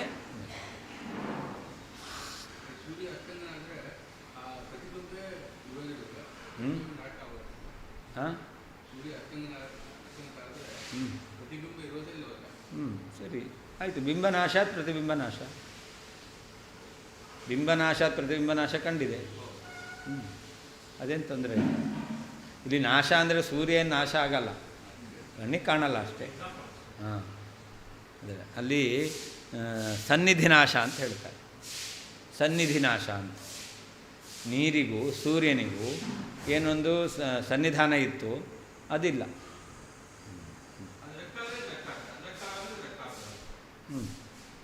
ನಾವು ಕನ್ನಡಿ ಮುಂದೆ ನಿಂತರೆ ಪ್ರತಿಬಿಂಬ ಕಾಣಿಸುತ್ತೆ. ನಾವು ಆ ಕಡೆ ಹೋದೆವು, ಕನ್ನಡಿ ಇದೆ, ನಾವು ಇದ್ದೇವೆ, ಕನ್ನಡಿಯೂ ಇದೆ, ಪ್ರತಿಬಿಂಬ ಕಾಣಲ್ಲ. ಯಾಕೆ? ಸನ್ನಿಧಿ ಇಲ್ಲ. ಹಾಂ, ಸಂಬಂಧ ಇಲ್ಲ. ಹೌದು, ಪ್ರತಿಬಿಂಬ ಏನು? ಹಾಂ, ನಾವು ನಾಶ ಆದರೂ ಕೂಡ ಹಾಂ, ಆದರೆ ಇದು ಜಡ, ಅದು ಚೇತನ. ಚೇತನ ಅದು ಜಡ. ಅದು ಇದರಲ್ಲಿ ಏನು ಕೆಲಸ ನಡೆಯುತ್ತೋ ಅದು ಕೆಲಸ ಒಂದು ನಡೆಯಲ್ಲ ಅಲ್ಲಿ. ಮತ್ತು ನಾವು ಹೇಳ್ತಾ ಇರೋದು ಈ ಜೀವನಿಂದ ಇವನಿದ್ದಾಗ ಏನು ಕೆಲಸ ಆಗುತ್ತೋ ಅದು ಪ್ರತಿಬಿಂಬದಲ್ಲಿ ಆ ಕೆಲಸ ಎಂಬತಕ್ಕಂಥದ್ದು ಆಗುತ್ತೆ. ಅಂದರೆ ನಾವು ಬಿಂಬ ಅಂತಂದರೆ ಇದನ್ನು ಪ್ರತಿಬಿಂಬ ಅಂತ ಹೇಳೋದು ಬಿಂಬನಾಶ ಆದರೆ ಇದು ಚಿತ್ರ ಅಂತ ಹೇಳೋದಷ್ಟೆ. ಇದು ಆಕೃತಿ ಅಷ್ಟೇ.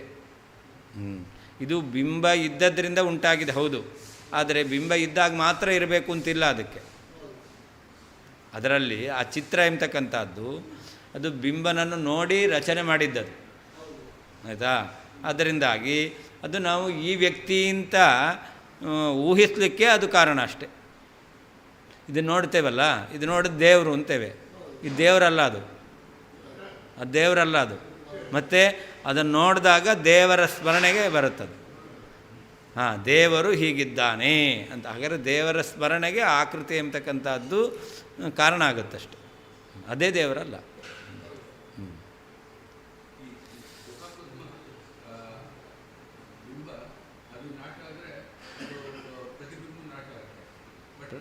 ನಾವು ಪ್ರತಿಬಿಂಬ ನಾಶದ ಬಗ್ಗೆ ಹೇಳ್ತಾ ಇಲ್ಲ. ನಾವು ಹೇಳ್ತಾ ಇರೋದು ಆ ಸ್ಫಟಿಕದಲ್ಲಿ ಕಾಣತಕ್ಕಂಥ ಕೆಂಪು ಬಣ್ಣ ಅಥವಾ ಜಪಾಕುಸುಮದಲ್ಲಿರ್ತಕ್ಕಂಥ ಕೆಂಪು ಬಣ್ಣ ಯಾವಾಗ ನಾಶ ಆಗುತ್ತೆ ಅದನ್ನು ಹೇಳ್ತಾ ಇರೋದು. ಜಪಾಕುಸುಮದಲ್ಲಿರುವಂತಹ ಧರ್ಮ ಅಂದರೆ ಕೆಂಪು ಬಣ್ಣ ಯಾವಾಗ ನಾಶ ಆಗುತ್ತೆ? ಜಪಾಕುಸುಮ ಪುಷ್ಪ ಇದೆ, ಅದರ ಬಣ್ಣ ಇಲ್ಲ ಅಂತ ಆಗುತ್ತಾ?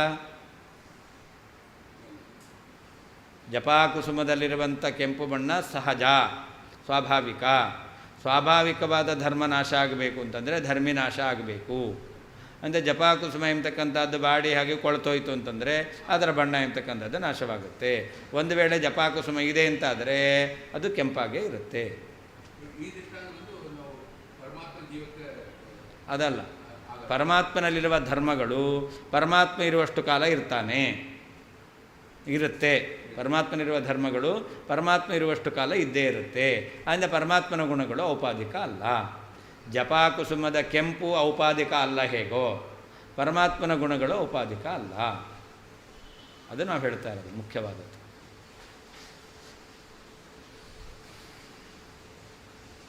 ಶೀತ್ಯನೇನ ಅಸ್ಯ ಅರ್ಥಸ್ಯ ಜಪಾಕುಸುಮ ಸೂರ್ಯಾದೌ ಪ್ರಸಿದ್ಧಿಂ ದರ್ಶಯತಿ. ಧರ್ಮವು ಧರ್ಮಿನಾಶ ಆದಾಗ ಸ್ವಾಭಾವಿಕವಾದ ಧರ್ಮವು ನಾಶ ಆಗುತ್ತೆ ಅಂತಕ್ಕಂಥದ್ದು ಜಪಾಕುಸುಮ ಮತ್ತು ಸೂರ್ಯಾದಿಗಳಲ್ಲಿ ಕಂಡಿದೆ. ತತ್ ಬಿಂಬಗುಣ ಜಾತಂ ತತ್ ಧ್ರುವಮೇವ ಅಭವತು ಅಂತಿದೆ. ತತ್ ಅಂತಂದರೆ ಭಗವಂತನಲ್ಲಿರುವಂತಹ ಗುಣಗಳ ಸಮೂಹ ಅಂತ ಅರ್ಥ. ಪ್ರತಿಬಿಂಬಸ್ಯ ಸರ್ವಸ್ಯ ಯದ್ಬಿಂಬಂ ಬ್ರಹ್ಮ ತದ್ಧಿಮೇ ತಚ್ಚ ಸತ್ಯಂಚ ನಿತ್ಯಂಚ ನಿರ್ಗುಣಂ ಸ್ಯಾತ್ ಕದಾಚನ. ಅಂದರೆ ಎಲ್ಲ ಪ್ರತಿಬಿಂಬಕ್ಕೂ ಕೂಡ ಲಕ್ಷ್ಮೀದೇವಿಯಿಂದ ಪ್ರಾರಂಭ ಮಾಡಿ ಚತುರ್ಮುಖ ಬ್ರಹ್ಮಾದಿ ದೇವತೆಗಳನ್ನು ಸೇರಿಸಿ ತೃಣಪರ್ಯಂತ ಏನೇನು ಜೀವ ಇದ್ದಾರೋ ಪ್ರತಿಬಿಂಬ ಇದ್ದಾರೋ ಅದೆಲ್ಲದಕ್ಕೂ ಕೂಡ ಬಿಂಬ ಯಾರು? ಬಿಂಬಂ ಬ್ರಹ್ಮ. ಯಾವುದು ಬಿಂಬವಾಗಿದೆಯೋ ಅದನ್ನೇ ಬ್ರಹ್ಮ ಅಂತ ತಿಳ್ಕೋ. ನಾವು ಹೇಳ್ತೇವೆ ಬ್ರಹ್ಮ ಅಂದರೆ ಯಾರು? ಈ ಲಕ್ಷ್ಮೀದೇವಿಯಿಂದ ಪ್ರಾರಂಭ ಮಾಡಿ ತೃಣಪರ್ಯಂತ ಇರತಕ್ಕಂತಹ ಜೀವಿಗಳಿಗೆ ಯಾವುದು ಬಿಂಬವೋ ಅದನ್ನೇ ಬ್ರಹ್ಮ ಅಂತ ಹೇಳ್ತೇವೆ. ಇದು ಬಿಂಬತ್ವಂ ಬ್ರಹ್ಮಣ ಲಕ್ಷಣ. ಪ್ರತಿಬಿಂಬಭೂತರಾಗಿರ್ತಕ್ಕಂಥವರು ಎಲ್ಲರೂ ನಮಗೆ ಕಾಣಿಸ್ತಾ ಇದ್ದಾರೆ, ಅನುಭವಕ್ಕೆ ಇದೆ. ಹಾಗಾದರೆ ಅನುಭವ ಪ್ರತಿಬಿಂಬದ ಜ್ಞಾನ ನಮಗೆ ಅನುಭವದಿಂದ ಸಿದ್ಧವಾಗಿದೆ. ಯಾವಾಗಲೂ ಪ್ರತಿಬಿಂಬ ಎಂಬತಕ್ಕಂಥದ್ದು ಇರಬೇಕು ಅಂದರೆ ಬಿಂಬ ಇರಲೇಬೇಕು. ಬಿಂಬ ಇಲ್ಲದೇನೆ ಪ್ರತಿಬಿಂಬ ಬರಲಿಕ್ಕೆ ಸಾಧ್ಯವೇ ಇಲ್ಲ. ವ್ಯಕ್ತಿಯೇ ಇಲ್ಲ. ಫೋಟೋ ತೆಗಿಲಿಕ್ಕಾಗತ್ತಾ? ಫೋಟೋ ಬರಿಬೋದಷ್ಟೇ, ಫೋಟೋ ತೆಗಿಲಿಕ್ಕಾಗಲ್ಲ. ಚಿತ್ರ ಬರಿಬೋದು. ಫೋಟೋ ತೆಗಿಬೇಕು ಅಂತಂದರೆ ವ್ಯಕ್ತಿ ಇರಲೇಬೇಕು ಅಲ್ವಾ? ಹಾಗಾದರೆ ಪ್ರತಿಬಿಂಬ ಇದೆ ಅಂತಾದರೆ ಏನಾಗಬೇಕು? ಬಿಂಬ ಎಂಬತಕ್ಕಂಥದ್ದು ಇರಲೇಬೇಕು. ಅಥವಾ ಚಿತ್ರ ಬರಿಬೇಕು ಅಂತಾದರೂ ಕೂಡ ಅದೊಂದು ಇರಬೇಕಲ್ಲ. ಚಿತ್ರ ಬರಿಬೇಕಾದ್ರೆ ವ್ಯಕ್ತಿಯನ್ನು ನೋಡಿ ತಾನೇ ನೀವು ಚಿತ್ರ ಬರಿಬೇಕು. ಆ ವ್ಯಕ್ತಿಯೇ ಇಲ್ಲ ಅಂತಂದರೆ ನೀವು ನೋಡೇ ಇಲ್ಲ ಅಂತಾದರೆ ಹೇಗೆ ಬರಿತೀರಾ? ಅದರಿಂದ ಬಿಂಬ ಇದ್ರೇ ಪ್ರತಿಬಿಂಬ ಎಂಬತಕ್ಕಂಥದ್ದು ಮೂಡಿ ಬರಲಿಕ್ಕೆ ಸಾಧ್ಯ. ಈಗ ಎಲ್ಲ ಜೀವರು ಕೂಡ ನಮಗೆ ಸಿದ್ಧವಾಗಿದ್ದಾರೆ. ಹಾಗಾದರೆ ಈ ಜೀವರೆಲ್ಲ ಇದ್ದಾರೆ ಪ್ರತಿಬಿಂಬಭೂತರಾದವರು, ಅಂದರೆ ಬಿಂಬ ಇರಲೇಬೇಕು. ಯಾವುದು ಬಿಂಬ? ಬ್ರಹ್ಮ. ಬ್ರಹ್ಮ ಅಂತ ಯಾರನ್ನು ಕರಿತೇವೋ ಅವನೇ ಬಿಂಬ. ಯಾರು ಬಿಂಬ ಆಗಿದ್ದಾನೋ ಅವನೇ ಬ್ರಹ್ಮ ಅಂತ ಹೇಳ್ತೀವಿ.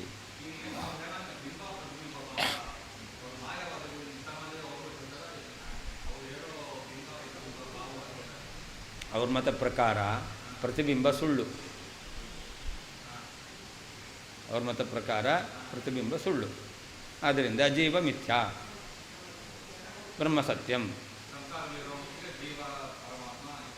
ಮಾಯೆಯಿಂದ ಈ ಜೀವಭಾವ ಬಂದಿದೆ. ಮಾಯೆ ಹೋಯಿತು ಅಂತಂದರೆ ಆವಾಗ ಜೀವ ಇಲ್ಲ. ಅದು ಹೇಳೋದು. ಆದ್ದರಿಂದ ಆ ಬ್ರಹ್ಮ ಏನಾಗಿದ್ದಾನೆ? ತಚ್ಚ ಸತ್ಯಂ ನಿತ್ಯಂಚ. ಸತ್ಯಂ ನಿತ್ಯಂಚ. ಬ್ರಹ್ಮ ಸತ್ಯನೂ ಆಗಿದ್ದಾನೆ, ನಿತ್ಯನೂ ಆಗಿದ್ದಾನೆ. ಸತ್ಯ ಸ್ವರೂಪನೂ ಹೌದು, ನಿತ್ಯ ಸ್ವರೂಪನೂ ಹೌದು. ಆದ್ದರಿಂದಾಗಿ ನಿರ್ಗುಣಂ ಸ್ಯಾತ್ ಕದಾಚನ. ಅವನು ನಿರ್ಗುಣ ಆಗೋದು ಹೇಗೆ? ಯಾವಾಗ ಆಗ್ತಾನೆ? ಅವನು ಬಿಂಬಭೂತನಾಗಿದ್ದಾನೆ, ಅವನೇ ಬ್ರಹ್ಮ. ಅವನು ಸತ್ಯನೂ ಹೌದು, ನಿತ್ಯನೂ ಹೌದು. ಆದ್ದರಿಂದ ಬ್ರಹ್ಮ ನಿರ್ಗುಣ ಅಂತ ಯಾವಾಗ ಹೇಳ್ತೀಯಾ? ಯಾವಾಗಲೂ ಬ್ರಹ್ಮ ನಿರ್ಗುಣ ಆಗಲಿಕ್ಕೆ ಸಾಧ್ಯವೇ ಇಲ್ಲ.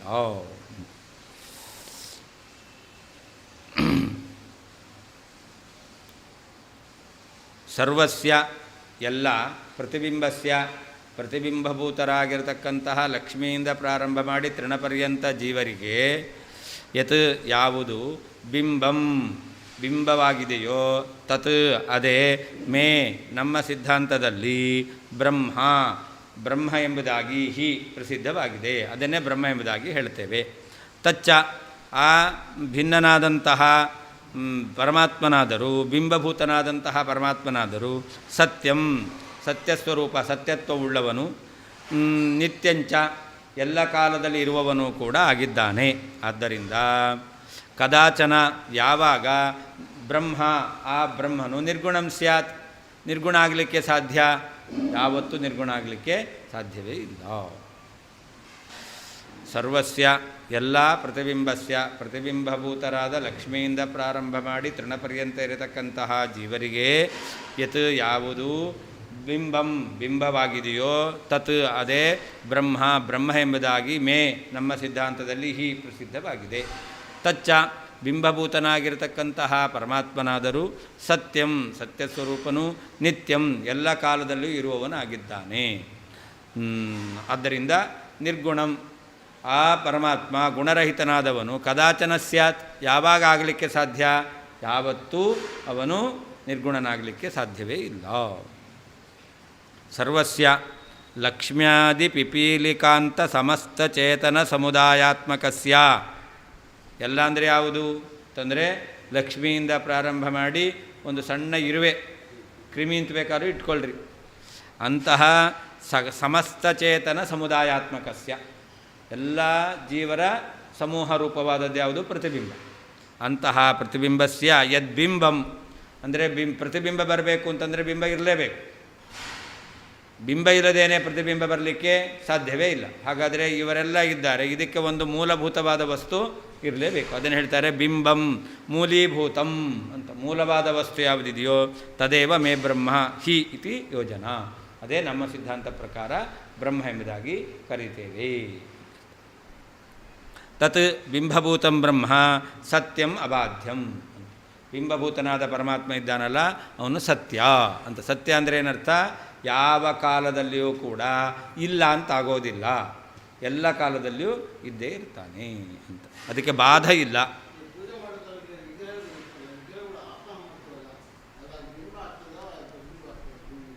ಪ್ರತಿಬಿಂಬ ಪ್ರತಿಮೆ ಪ್ರತಿಬಿಂಬವೇ, ಅದರಲ್ಲಿ ಬಿಂಬ ಸನ್ನಿಧಾನ ಬಂತು.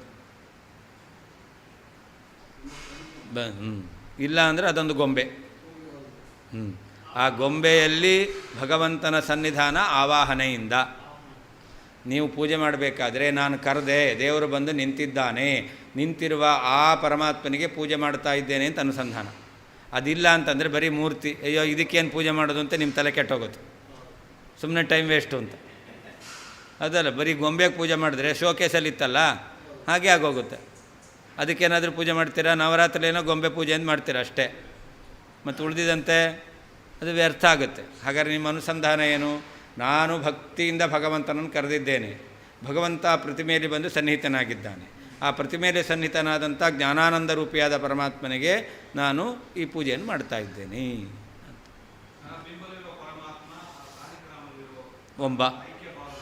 ಒಬ್ಬನೇ, ಅದು ಇಲ್ಲಿಂದನೇ ಕರೆಯೋದು ಅವನ್ನ. ಇಲ್ಲೂ ಇರ್ತಾನೆ, ಇಲ್ಲಿದ್ದು ಮಾಡಿಸ್ತಾ ಅಲ್ಲಿದ್ದು ಮಾಡಿಸ್ಕೊಳ್ತಾನೆ. ಅದು ಅನುಸಂಧಾನ ಮಾಡಬೇಕು. ಅಂದು ನಾನು ಕರ್ತ, ನಾನೇ ಕರ್ತ ಅಲ್ಲ, ನಾನು ಕರ್ತ ಅಷ್ಟೇ. ಅದೇನೇ ಬಿಂಬೋಸಿ ಪ್ರತಿಬಿಂಬೋಸ್ಮಿ, ನೀನು ಬಿಂಬ ನಾನು ಪ್ರತಿಬಿಂಬ ಅಂತ. ಅದರಿಂದ ನಿನ್ನ ಪ್ರತಿಬಿಂಬ ನಾನು, ಅದರಿಂದ ನಾನೇನು ಮಾಡಲಿಕ್ಕಾಗಲ್ಲ, ಎಲ್ಲ ನೀನೇ ಮಾಡಿಸುವವನು. ಅಂದರೆ ನನ್ನಲ್ಲಿದ್ದು ಪೂಜೆಯನ್ನು ಮಾಡಿಸ್ತಾ ನೀನು ಪ್ರತಿಮೆಯಲ್ಲಿದ್ದು ಅದನ್ನು ಸ್ವೀಕಾರ ಮಾಡ್ತಾ ಅನುಗ್ರಹ ಮಾಡ್ತಾ ಇದ್ದೀಯಾ ಅಂತ. ನನ್ನಿಂದ ಮಾಡಿಸಿದವನು ನೀನೇ, ಮಾಡಿಸ್ಕೊಳ್ಳುವವನು ನೀನೇ, ಅಂದರೆ ಎಲ್ಲ ನೀನೇ. ನಾಹಂಕರ್ತ ಹರಿಕರ್ತ ಅಂತ ಅರ್ಥ.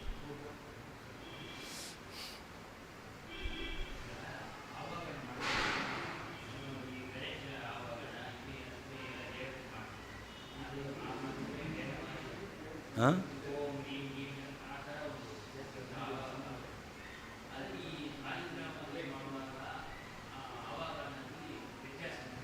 ಅದು ಆಯಾ ದೇವತೆಗಳ ಬೇರೆ ಬೇರೆ ಇದ್ದಾರಲ್ಲ.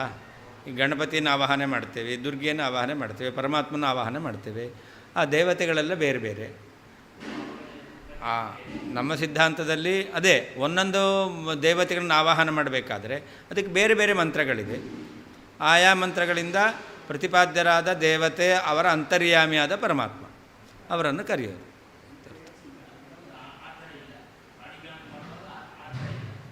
ಸಾಲಿಗ್ರಾಮದಲ್ಲಿ ಪರಮಾತ್ಮ ನಿತ್ಯ ಸನ್ನಿಹಿತನಾಗಿದ್ದಾನೆ. ಆದ್ದರಿಂದ ಭಗವಂತನನ್ನು ಅಲ್ಲಿ ಆವಾಹನೆ ಮಾಡಬೇಕಾಗೇ ಇಲ್ಲ, ಹಾಗೆ ಪೂಜೆ ಮಾಡ್ಬೋದು. ನೀವು ಪೂಜೆ ಮಾಡ್ತೀರಾ ಅಂದರೆ ಬಂದು ಕೂತಿರ್ತಾನವನು. ನೀವು ಪೂಜೆ ಮಾಡೋದೇ ಅದು ಉಳಿದಿರೋದು. ಅವನು ಕಾಯ್ತಾ ಇದ್ದಾನೆ ಯಾವಾಗ ಮಾಡ್ತೀರಾ ಅಂತ. ಹಾಂ, ಮತ್ತೇನು ನೀವು ಮಾಡಿದಾಗ ಮಾಡಿಸ್ಕೋತಾನೆ ಅವನು ಅಷ್ಟೇ. ನಾನಂತೂ ಬಂದು ಕೂತಿದ್ದೀನಿ, ನೀವು ಮಾಡಬೇಕು. ಮನೆಗೆ ಗೆಸ್ಟ್ ಬಂದಿದ್ದಾರೆ, ನೀವು ಕಾಫಿ ಕೊಡ್ತೀನಿ ಅಂತ ಹೇಳಿದ್ದೀರಾ, ನೀವು ಮಾಡ್ಕೊಂಬರೋ ತನಕ ಕೂತಿರ್ಬೇಕು ಅವರು. ಹಾಗೆ ಭಗವಂತ ನಮ್ಮಲ್ಲಿ ಬಂದು ಕೂತಿದ್ದಾನೆ, ಪೂಜೆ ಮಾಡ್ತೀರಾ ಅಂತ. ನೀವು ಮಾಡಿದಾಗ ಮಾಡಿಸ್ಕೊತಾನೆ.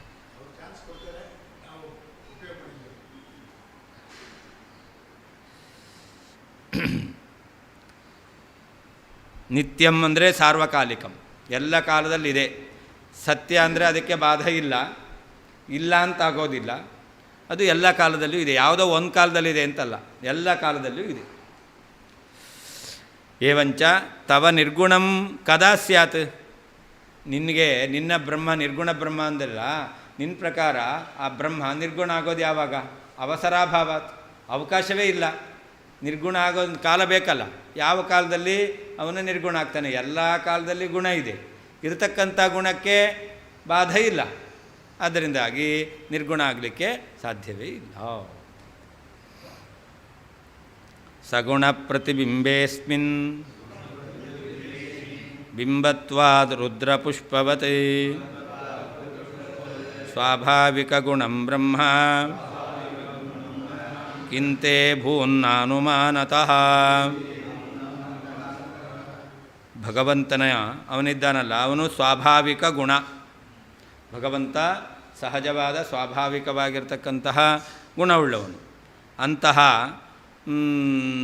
ಪರಮಾತ್ಮ ಜೀವನಲ್ಲಿ ಅವನೇನಾಗಿದೆ? ಅಸ್ಮಿನ್ ಸಗುಣ ಪ್ರತಿಬಿಂಬೆ, ಈ ಸಗುಣನಾದ ಪರಮಾತ್ಮನ ಪ್ರತಿಬಿಂಬ ಯಾರು? ಜೀವ. ಸಗುಣನಾದ ಗುಣಪೂರ್ಣನಾದಂತಹ ಪರಮಾತ್ಮನ ಸದ್ಗುಣ. ಗುಣ ಅಂತಂದರೆ ದೋಷವನ್ನು ಕೂಡ ಗುಣ ಅಂತ ಹೇಳೋದುಂಟು. ಸತ್ವರಜಸ್ತಮೋ ಗುಣ ಅಂತ ಹೇಳ್ತೇವಲ್ಲ, ಅಂದರೆ ತಮ ಗುಣ, ತಮಸ್ಸು ಅನ್ನೋದು ದೋಷ, ಅದನ್ನು ಗುಣಶಬ್ದದಿಂದ ವ್ಯವಹಾರ ಮಾಡ್ತೇವೆ.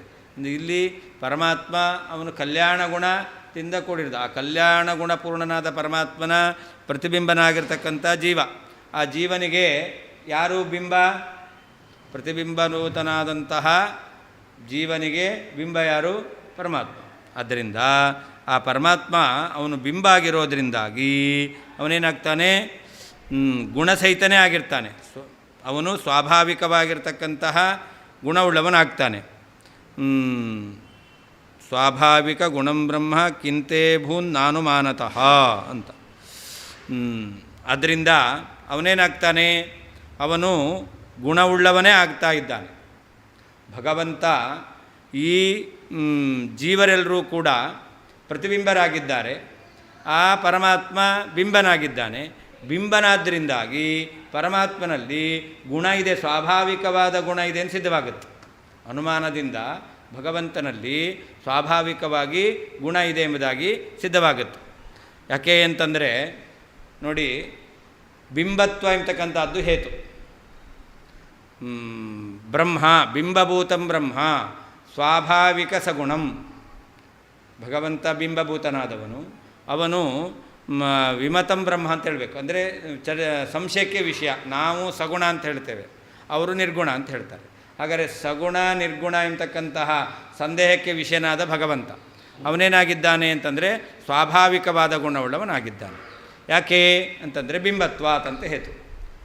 ರುದ್ರಪುಷ್ಪವತ್ತು. ರುದ್ರಪುಷ್ಪ ಅಂತಂದರೆ ರುದ್ರದೇವರಿಗೆ ಇಷ್ಟವಾದ ಪುಷ್ಪ, ಅದೇ ಜಪಾಕುಸುಮ. ದಾಸವಾಳ ಪುಷ್ಪ ಅಂತಿದೆಯಲ್ಲ, ಅದು ರುದ್ರದೇವರಿಗೆ ಇಷ್ಟವಾಗಿರ್ತಕ್ಕಂತಹ ಪುಷ್ಪ ಅಂತ ಅದನ್ನು ಹೇಳ್ತಾರೆ. ಅದರಿಂದ ಪರಮಾತ್ಮ ಏನಾಗಿದ್ದಾನೆ, ಸಗುಣ ಬಿಂಬ ಪ್ರತಿಬಿಂಬೆ ಜೀವೇ ಪ್ರತಿಬಿಂಬತ್ವ. ಸಗುಣ ಪರಮಾತ್ಮ, ಅವನ ಪ್ರತಿಬಿಂಬನಾದಂತಹ ಜೀವನಿಗೆ ಪರಮಾತ್ಮ ಬಿಂಬನಾಗಿದ್ದಾನೆ. ಅಂತ ಪರಮಾತ್ಮನಲ್ಲಿ ಬಿಂಬತ್ವ ಇದೆ. ಎಲ್ಲಿ ಬಿಂಬತ್ವ ಇರುತ್ತೋ ಅಂಥ ಕಡೆಯಲ್ಲಿ ಸ್ವಾಭಾವಿಕ ಗುಣ ಎಂತಕ್ಕಂಥದ್ದು ಇರುತ್ತೆ. ರುದ್ರಪುಷ್ಪ ಸ್ಫಟಿಕದಲ್ಲಿ ತೋರುವಂತಹ ಕೆಂಪಿದೆಯಲ್ಲ, ಅದು ಜಪಾಕುಸುಮದಿಂದ ತೋರಿರೋದು. ಹಾಗಾದರೆ ಜಪಾಕುಸುಮ ಎಂಬತಕ್ಕಂಥದ್ದು ಸ್ಫಟಿಕದಲ್ಲಿ ತೋರುವಂತಹ ಬಣ್ಣಕ್ಕೆ ಬಿಂಬ ಆಗಿದೆ. ಜಪಾಕುಸುಮ ಎಂಬತಕ್ಕಂಥದ್ದು ಸ್ಫಟಿಕದಲ್ಲಿ ತೋರತಕ್ಕಂತಹ ಬಣ್ಣಕ್ಕೆ ಅದು ಬಿಂಬವಾಗಿದೆ. ಆದ್ದರಿಂದ ಬಿಂಬ ಆದ್ದರಿಂದಾಗಿ ಆ ಜಪಾಕುಸುಮದಲ್ಲಿರ್ತಕ್ಕಂಥ ಗುಣ ಕೆಂಪು ಬಣ್ಣ ಅದೇನಾಗಿದೆ, ಸ್ವಾಭಾವಿಕವಾಗಿದೆ. ಪುಷ್ಪದಲ್ಲಿ ಸ್ವಾಭಾವಿಕವಾಗಿದೆ. ಹಾಗೆ ಜೀವನ ಪರಮಾತ್ಮನ ಪ್ರತಿಬಿಂಬನಾಗಿದ್ದಾನೆ. ಪರಮಾತ್ಮ ಜೀವನಿಗೆ ಬಿಂಬನಾಗಿದ್ದಾನೆ. ಅದೇ ಪರಮಾತ್ಮನಲ್ಲಿ ಬಿಂಬತ್ವ ಬಂತು. ಪರಮಾತ್ಮನಲ್ಲಿ ಜೀವತ್ವ ಬಂತು ಅಂತಂದರೆ ಜೀವ ಗುಣವುಳ್ಳವನಾಗಿದ್ದಾನೆ. ಸ್ಫಟಿಕದಲ್ಲಿ ಕೆಂಪು ತೋರ್ತಾ ಇದೆ. ಆ ಸ್ಫಟಿಕದಲ್ಲಿ ಕೆಂಪು ತೋರಬೇಕು ಅಂತಂದರೆ ಜಪಾಕುಸುಮದಲ್ಲಿ ಏನಿರಬೇಕು, ಕೆಂಪು ಬಣ್ಣ ಇರಬೇಕು. ಆದ್ದರಿಂದ ಆ ಸ್ಫಟಿಕದಲ್ಲಿ ತೋರುವ ಕೆಂಪು ಬಣ್ಣ ಉಳ್ಳಂತಹ ಜಪಾಕುಸುಮ ಬಿಂಬವಾಗಿದೆ. ಆದ್ದರಿಂದ ಅದರಲ್ಲಿರ್ತಕ್ಕಂಥ ಗುಣ ಏನಾಗಿದೆ, ಸ್ವಾಭಾವಿಕವಾಗಿದೆ. ಹಾಗೆ ಜೀವ ಅವನು ಗುಣವುಳ್ಳಂತಹ ಪರಮಾತ್ಮನ ಪ್ರತಿಬಿಂಬನಾಗಿದ್ದಾನೆ. ಆ ಗುಣವುಳ್ಳ ಜೀವನಿಗೆ ಬಿಂಬನಾದವನು ಪರಮಾತ್ಮ. ಹಾಗಾದರೆ ಪ್ರತಿಬಿಂಬನಾದ ಜೀವನಲ್ಲಿ ಗುಣ ಕಾಣಬೇಕು ಅಂತಾದರೆ ಬಿಂಬಭೂತನಾದ ಪರಮಾತ್ಮನಲ್ಲಿ ಗುಣ ಇರಬೇಕು. ಆ ಗುಣ ಏನದು, ಸ್ವಾಭಾವಿಕ. ಯಾಕೆ ಜಪಾಕುಸುಮ ಅಂತ. ಅದರಿಂದ ಹೀಗೆ ಅನುಮಾನ, ನಾವು ಯುಕ್ತಿಯನ್ನು ಕೂಡ ಹೇಳುವ ಮೂಲಕ ಭಗವಂತನಲ್ಲಿರ್ತಂಥ ಗುಣ ಅದು ಸ್ವಾಭಾವಿಕವಾಗಿದೆ, ಅವನು ನಿರ್ಗುಣ ಅಂತ ಹೇಳಿ ಬರೋದಿಲ್ಲ ಅಂತ ಹೇಳ್ತೇವೆ. ಬ್ರಹ್ಮ ಪರಮಾತ್ಮನು ಇದು ಪಕ್ಷ. ಬ್ರಹ್ಮ ಅಂತಂದರೆ ವಿಮತಂ ಬ್ರಹ್ಮ ಅಂತ ಅರ್ಥ. ನೀವು ನಿರ್ಗುಣ ಅಂತೀರಾ, ನಾವು ಸಗುಣ ಅಂತ ಹೇಳ್ತೇವೆ.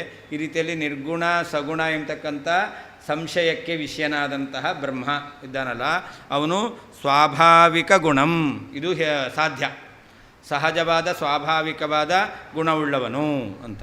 ಹೇತು ಯಾವುದು ಅಂತಂದರೆ ಅಸ್ಮಿನ್ ಸಗುಣ ಪ್ರತಿಬಿಂಬೆ ಬಿಂಬತ್ವಾತ್ ಅನ್ನೋದು ಹೇತು. ಈ ಗುಣ ಉಳ್ಳಂತಹ ಪರಮಾತ್ಮನ ಪ್ರತಿಬಿಂಬನಾದ ಜೀವನಿಗೆ ಬಿಂಬನಾಗಿದ್ದಾನೆ. ಸಗುಣ ಪ್ರತಿಬಿಂಬೆ ಬಿಂಬತ್ವಾತ್. ಈ ಸಗುಣನ ಪ್ರತಿಬಿಂಬನಾದ ಜೀವ ಅವನಿಗೆ ಬಿಂಬನಾಗಿದ್ದಾನೆ ಅನ್ನೋದು ಹೇತು ಹೇತು. ಇದ್ಯಾವುದು, ರುದ್ರಪುಷ್ಪವತ್ ಜಪಾಕುಸುಮದಂತೆ ಅನ್ನೋದು ದೃಷ್ಟಾಂತ. ಈ ರೀತಿಯಲ್ಲಿ ಈ ಅನುಮಾನತಃ ಅನುಮಾನದಿಂದ ತೇ ನಿನ್ನ ಮತದಲ್ಲಿಯೂ ಕೂಡ ನಾಭೂತ್ ಬ್ರಹ್ಮ ಸ್ವಾಭಾವಿಕ ಗುಣವುಳ್ಳವನಾಗೋದಿಲ್ವೇನು, ಹಾಗೆಯೇ ಆಗ್ತಾನೆ. ಈ ಅನುಮಾನದಿಂದ ನೀನು ಕೂಡ ಬ್ರಹ್ಮನನ್ನು ಸ್ವಾಭಾವಿಕ ಗುಣವುಳ್ಳವನು ಅಂತ ಒಪ್ಪಬೇಕಾಗುತ್ತೆ.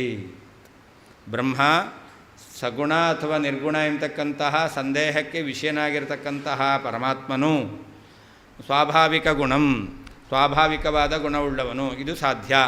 ಹೇತು ಅಸ್ಮಿನ್ ಸಗುಣ ಪ್ರತಿಬಿಂಬೆ ಬಿಂಬತ್ವಾತ್ ಅನ್ನೋದು ಹೇತು. ಈ ಯಾವ ಸಗುಣನ ಪ್ರತಿಬಿಂಬನಾದ ಜೀವನಲ್ಲಿ ಬಿಂಬನಾಗಿದ್ದಾನೆ ಅನ್ನೋದು ಹೇತು. ಉದಾಹರಣೆ ರುದ್ರಪುಷ್ಪವತು ಜಪಾಕುಸುಮದಂತೆ. ಅಲ್ಲಿಯೂ ಕೂಡ ಏನಾಗಿದೆ, ಸ್ಫಟಿಕದಲ್ಲಿರುವಂತಹ ಕೆಂಪು ಅದಕ್ಕೆ ಅದು ಪ್ರತಿಬಿಂಬ, ಅದಕ್ಕೆ ಬಿಂಬವಾಗಿರ್ತಕ್ಕಂಥದ್ದು ಜಪಾಕುಸುಮ ಎಂಬತಕ್ಕ. ಅದೇ ಸಗುಣ ಪ್ರತಿಬಿಂಬ ಅದಕ್ಕೆ ಬಿಂಬವಾಗಿದೆ. ಸಗುಣ ಪ್ರತಿಬಿಂಬ ಸ್ಫಟಿಕ ಎಂಬತಕ್ಕಂಥದ್ದು, ಅದಕ್ಕೆ ಬಿಂಬವಾಗಿರ್ತಕ್ಕಂಥದ್ದು ಜಪಾಕುಸುಮ ಎಂಬತಕ್ಕಂಥದ್ದು. ಹೇಗೋ ಅಂತ ಈ ರೀತಿಯಾಗಿರ್ತಕ್ಕಂಥ ಅನುಮಾನದಿಂದಲೂ ಕೂಡ ತೇ ನಿನ್ನ ಮತದಲ್ಲಿಯೂ ನಾಭೂತ್ ಕಿಂ ಬ್ರಹ್ಮ ಸಗುಣ ಆಗೋದಿಲ್ವೇನು? ಸಗುಣನೇ ಆಗ್ತಾನೆ. ನಿನ್ನ ಮತದಲ್ಲಿಯೂ ಕೂಡ ಬ್ರಹ್ಮನನ್ನು ಯುಕ್ತಿಯಿಂದ ನೀನು ಸಾಧನೆ ಮಾಡಿದಾಗ ಸಗುಣ ಅಂತಲೇ ಹೇಳಬೇಕು, ನಿರ್ಗುಣ ಅಂತ ಹೇಳಲಿಕ್ಕೆ ಬರುವುದಿಲ್ಲ. ಅನುಮಾನ ಪ್ರಯೋಗಂ ದರ್ಶಯತಿ. ಶ್ಲೋಕದಲ್ಲಿಯೇ ಯುಕ್ತಿ ಹೇಗೆ, ಅನುಮಾನ ಹೇಗೆ ಅನ್ನೋದನ್ನು ತೋರಿಸ್ತಾ ಇದ್ದಾರೆ.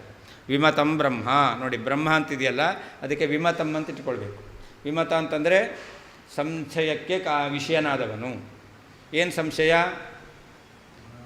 ಸಗುಣ ನಿರ್ಗುಣ ಎಂಬತಕ್ಕಂಥ ಸಂಶಯ. ನಾವು ಭಗವಂತನನ್ನು ಸಗುಣ ಅಂತೇವೆ, ಅವರು ನಿರ್ಗುಣ ಅಂತ ಹೇಳ್ತಾರೆ. ಹಾಗಾದರೆ ಏನು ಸಂಶಯ ಬರುತ್ತೆ? ಭಗವಂತ ಸಗುಣನೋ ನಿರ್ಗುಣ ಅಂತ ಸಂಶಯ ಬರುತ್ತೆ. ಅಂದರೆ ಸಗುಣ ನಿರ್ಗುಣ ಎಂಬತಕ್ಕಂಥ ಸಂಶಯಕ್ಕೆ ವಿಷಯನಾದ ಬ್ರಹ್ಮ ಅವನೇನಾಗಿದ್ದಾನೆ? ಸ್ವಾಭಾವಿಕ ಗುಣಂ. ಅದಕ್ಕರ್ಥ ಸ್ವಾಭಾವಿಕ ಗುಣವತ್ ಅಂತ ಅರ್ಥ. ಸ್ವಾಭಾವಿಕವಾದ ಗುಣ ಉಳ್ಳವನು. ಏನು ಹೇತು? ಸಗುಣ ಪ್ರತಿಬಿಂಬೇಸ್ಮಿನ್ ಜೀವೇ ಬಿಂಬತ್ವಾತ್. ಬಿಂಬತ್ವಾತ್ ಅಂತ ಹೇತು. ಅದಕ್ಕೆ ಹೇಳ್ತಾರೆ ಅತ್ರ ಬಿಂಬತ್ವಾದಿತ್ಯೇವ ಹೇತು. ಬಿಂಬತ್ವಾತ್ ಅಂತ ಇಷ್ಟೇ ಹೇತು. ಮತ್ತು ಹಾಗಾದರೆ ಸಗುಣ ಪ್ರತಿಬಿಂಬೆ ಜೀವೆ ಅಂತ ಯಾಕೆ ಹೇಳಿದ್ರು? ಸಗುಣ ಪ್ರತಿಬಿಂಬೆ ಅಸ್ಮಿನ್ ಅಂತ ಅದಕ್ಕೆ ಹೇಳ್ತಾರೆ ನೀರೂಪ ಕಾಲವಾಯುವಾದೇಹೇ ಪ್ರತಿಫಲನ ಅದರ್ಶನಾತ್. ಯಾವುದು ರೂಪವುಳ್ಳದ್ದಲ್ಲವೋ ಅದರ ಪ್ರತಿಬಿಂಬ ಇಲ್ಲವೇ ಇಲ್ಲ. ಗಾಳಿಯ ಪ್ರತಿಬಿಂಬ ಇದೆಯಾ? ಇಲ್ಲ. ಹಾಗೆ ಕಾಲದ ಪ್ರತಿಬಿಂಬ ಇಲ್ಲ. ಯಾವುದಕ್ಕೆ ರೂಪ ಇಲ್ಲವೋ ಅದರ ಪ್ರತಿಬಿಂಬ ಎಂಬತಕ್ಕಂಥದ್ದಿಲ್ಲ. ಮೂರದ್ದೇ ಪ್ರತಿಬಿಂಬ. ಪೃಥ್ವಿ ಅಪ್ಪು ತೇಜಸ್ ಇದು ಮೂರರಲ್ಲಿ ರೂಪ ಇದೆ, ಅದರ ಪ್ರತಿಬಿಂಬ ಹೇಳ್ಬೋದು. ವಾಯು ಆಕಾಶ ಅವುಗಳಲ್ಲಿ ರೂಪ ಇಲ್ಲ. ಕಾಲ ಅವುಗಳಲ್ಲಿ ರೂಪ ಇಲ್ಲ, ಅದರ ಪ್ರತಿಬಿಂಬ ಇಲ್ಲ. ಆದ್ದರಿಂದ ನೀರೂಪ ಕಾಲ ವಾಯುವಾದೇಹೇ ಪ್ರತಿಫಲನ ಅದರ್ಶನಾತ್. ರೂಪರಹಿತವಾದ ಕಾಲ ವಾಯು ಇವುಗಳಲ್ಲಿ ಪ್ರತಿಬಿಂಬ ಎಂಬತಕ್ಕಂಥದ್ದು ಇಲ್ಲವೇ ಇಲ್ಲ. ಆದ್ದರಿಂದ ಏನಾಯಿತು? ಸಗುಣ ಇತ್ಯಾದಿ ವಿಶೇಷಣಂ ಪ್ರಯೋಜ್ಯ ಪ್ರಯೋಗ ಭಾವ ಸ್ಫೋರಕತೆಯ ಉಪಾತ್ತಮಿತಿ ಜ್ಞಾತವ್ಯಂ ಅಂತ. ಪರಮಾತ್ಮ ಅವನ ಪ್ರತಿಬಿಂಬ ಜೀವ ಅಂತಾದರೆ ಏನಾಗಬೇಕು? ಪರಮಾತ್ಮನಲ್ಲಿ ರೂಪಾದಿ ಗುಣ ಇದೆ ಅಂತ ಹೇಳಿದಂತೆ ಆಯಿತು. ಆದ್ದರಿಂದ ಭಗವಂತನಲ್ಲಿ ಗುಣ ಇದೆ ಅಂತ ಒಪ್ಪಬೇಕು. ಯಾಕೆ ಅಂತಂದರೆ ಜೀವ ಅವನ ಪ್ರತಿಬಿಂಬನಾಗಿದ್ದಾನೆ. ಎಂಥವನ ಪ್ರತಿಬಿಂಬ? ಗುಣವುಳ್ಳಂತಹ ಪರಮಾತ್ಮನ ಪ್ರತಿಬಿಂಬ. ಯಾಕೆ ಗುಣವುಳ್ಳವನ ಅಂತ ಹೇಳಿದರು ಅಂತಂದರೆ ಜೀವನಲ್ಲಿ ಗುಣ ತೋರಬೇಕು ಅಂತಾದರೆ ಬಿಂಬದಲ್ಲಿ ಗುಣ ಇದ್ದಾಗ ಪ್ರತಿಬಿಂಬದಲ್ಲಿ ತೋರುತ್ತೆ. ಜೀವ ಪ್ರತಿಬಿಂಬ. ಹಾಗೆ ಪ್ರತಿಬಿಂಬಭೂತನಾದ ಜೀವನಲ್ಲಿ ಗುಣ ತೋರೋದಾದರೆ ಅದಕ್ಕೆ ಪ್ರಯೋಜಕವಾದದ್ದು ಯಾವುದು? ಬಿಂಬದಲ್ಲಿ ಗುಣ ಎಂಬತಕ್ಕಂಥದ್ದು. ಅದನ್ನು ತಿಳಿಸ್ಲಿಕ್ಕೋಸ್ಕರ ಸಗುಣ ಪ್ರತಿಬಿಂಬೆ ಅಸ್ಮಿನ್ ಪ್ರತಿಬಿಂಬತ್ವಾತ್ ಎಂಬುದಾಗಿ ಇದನ್ನು ಹೇತುಗರ್ಭ ವಿಶೇಷಣ ಅಂತ ಹೇಳ್ತಾರೆ. ಈ ಜೀವನಲ್ಲಿ ಗುಣ ಎಂಬತಕ್ಕಂಥದ್ದು ತೋರ್ತಾ ಇದೆ ಅಂತಾದರೆ ಆವಾಗ ಬಿಂಬದಲ್ಲಿ ಗುಣ ಇರಲೇಬೇಕು. ಯಾಕೆ? ಜೀವ ಪ್ರತಿಬಿಂಬ. ಪ್ರತಿಬಿಂಬಭೂತನಾದ ಜೀವನಲ್ಲಿ ಗುಣ ತೋರುತ್ತೆ ಅಂತಾದರೆ ಆವಾಗ ಸಗುಣ ಪ್ರತಿಬಿಂಬ ಅಂತ ಹೇಳಿದ್ರಿಂದ ಆ ಬಿಂಬಭೂತನಾದ ಪರಮಾತ್ಮನಲ್ಲಿ ಗುಣ ಒಪ್ಪಲೇಬೇಕು.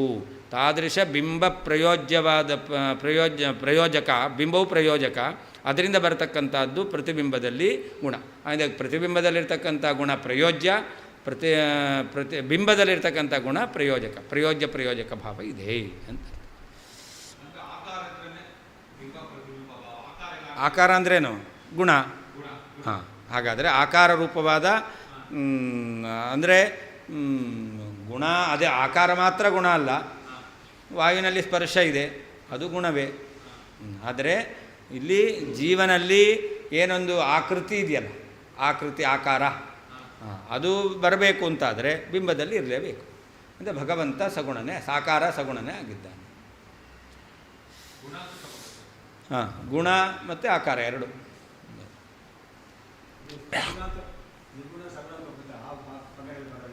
ಏನು?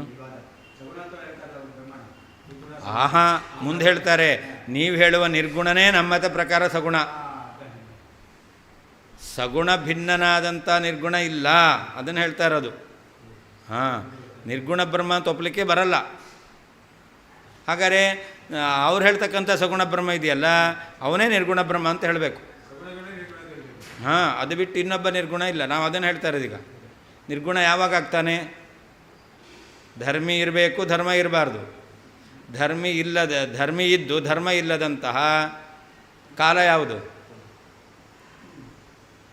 ಅದಕ್ಕೋಸ್ಕರ ನಿರ್ಗುಣ ಬ್ರಹ್ಮ ಅನ್ನೋದು.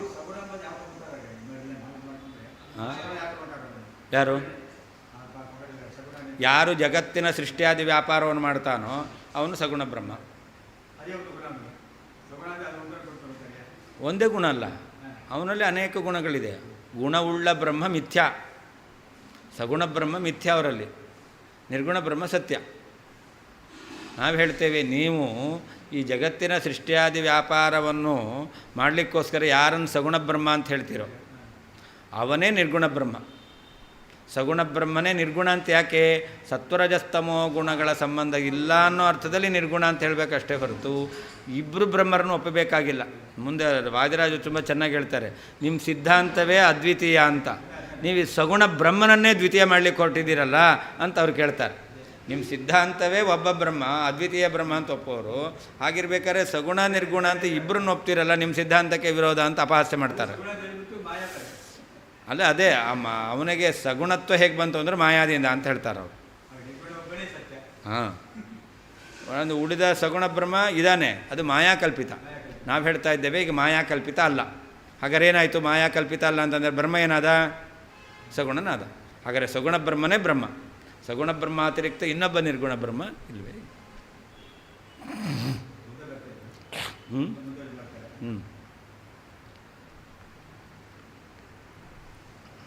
ಅಂದರೆ ಸಗುಣ ಇತ್ಯಾದಿ ವಿಶೇಷಣಂ ಪ್ರಯೋಜ್ಯ ಪ್ರಯೋಜಕ ಭಾವ ಸ್ಫೋರಕತೆಯ ಉಪಾತ್ತಮಿತಿ ಜ್ಞಾತವ್ಯಂ ಅಂತ. ಜೀವನಲ್ಲಿ ಗುಣ ತೋರಬೇಕಾದ್ರೆ ಪ್ರತಿಬಿಂಬಭೂತನಾದವನು ಜೀವ, ಬಿಂಬಭೂತನಾದ ಪರಮಾತ್ಮನಲ್ಲಿ ಗುಣ ಇರಲೇಬೇಕು. ಅಂದರೆ ಪ್ರಯೋಜ್ಯ ಪ್ರಯೋಜಕ ಭಾವ ಇದೆ ಅಂತ ತಿಳಿಸ್ಲಿಕ್ಕೋಸ್ಕರ ಸಗುಣ ಪ್ರತಿಬಿಂಬೆ ಅಂತ ಹೇಳಿದ್ದಾರೆ. ರುದ್ರ ಪುಷ್ಪವತ್ ಅದಕ್ಕರ್ಥ ಜಪಾ ಕುಸುಮವತ್ ಅಂತ ಅರ್ಥ. ತೇ ತವ ಮತೇಪಿ ನಾಭೂತ್ ಕಿಂ ಅಭೂದೇವ. ಅಂದರೆ ನಿನ್ಮತ ಪ್ರಕಾರವು ಗುಣಪೂರ್ಣನಾಗಲಿಲ್ಲ, ಸ್ವಾಭಾವಿಕ ಗುಣವುಳ್ಳವನಾಗಲಿಲ್ವಾ? ಹಾಗೇ ಇದ್ದಾನೆ.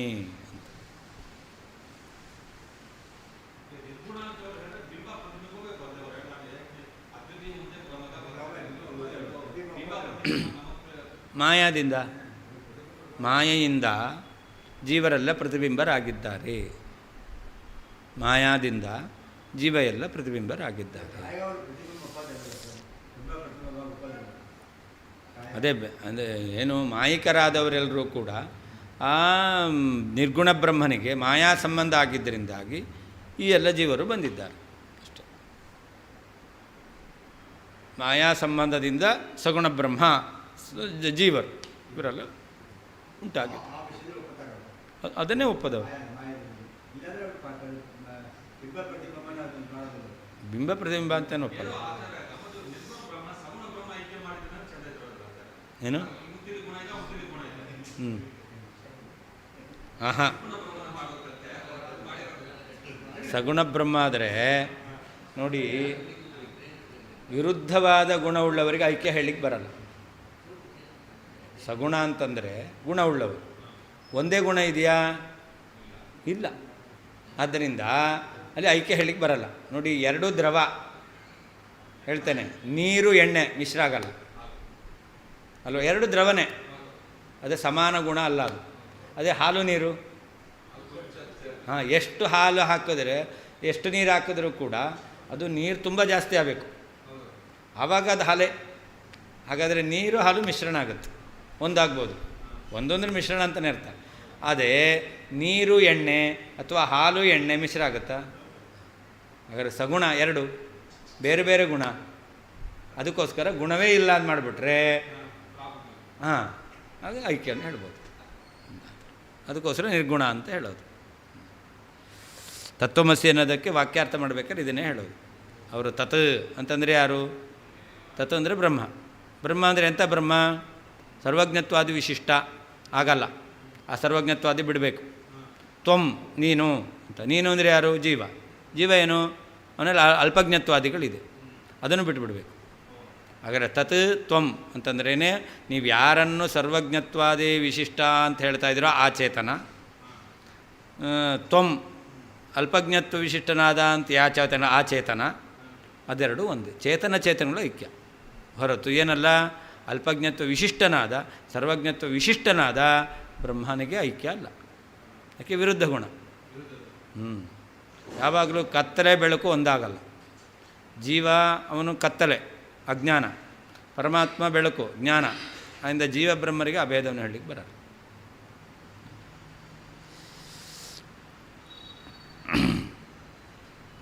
ಸ್ವಾಭಾವಿಕೀ ಜ್ಞಾನಬಲ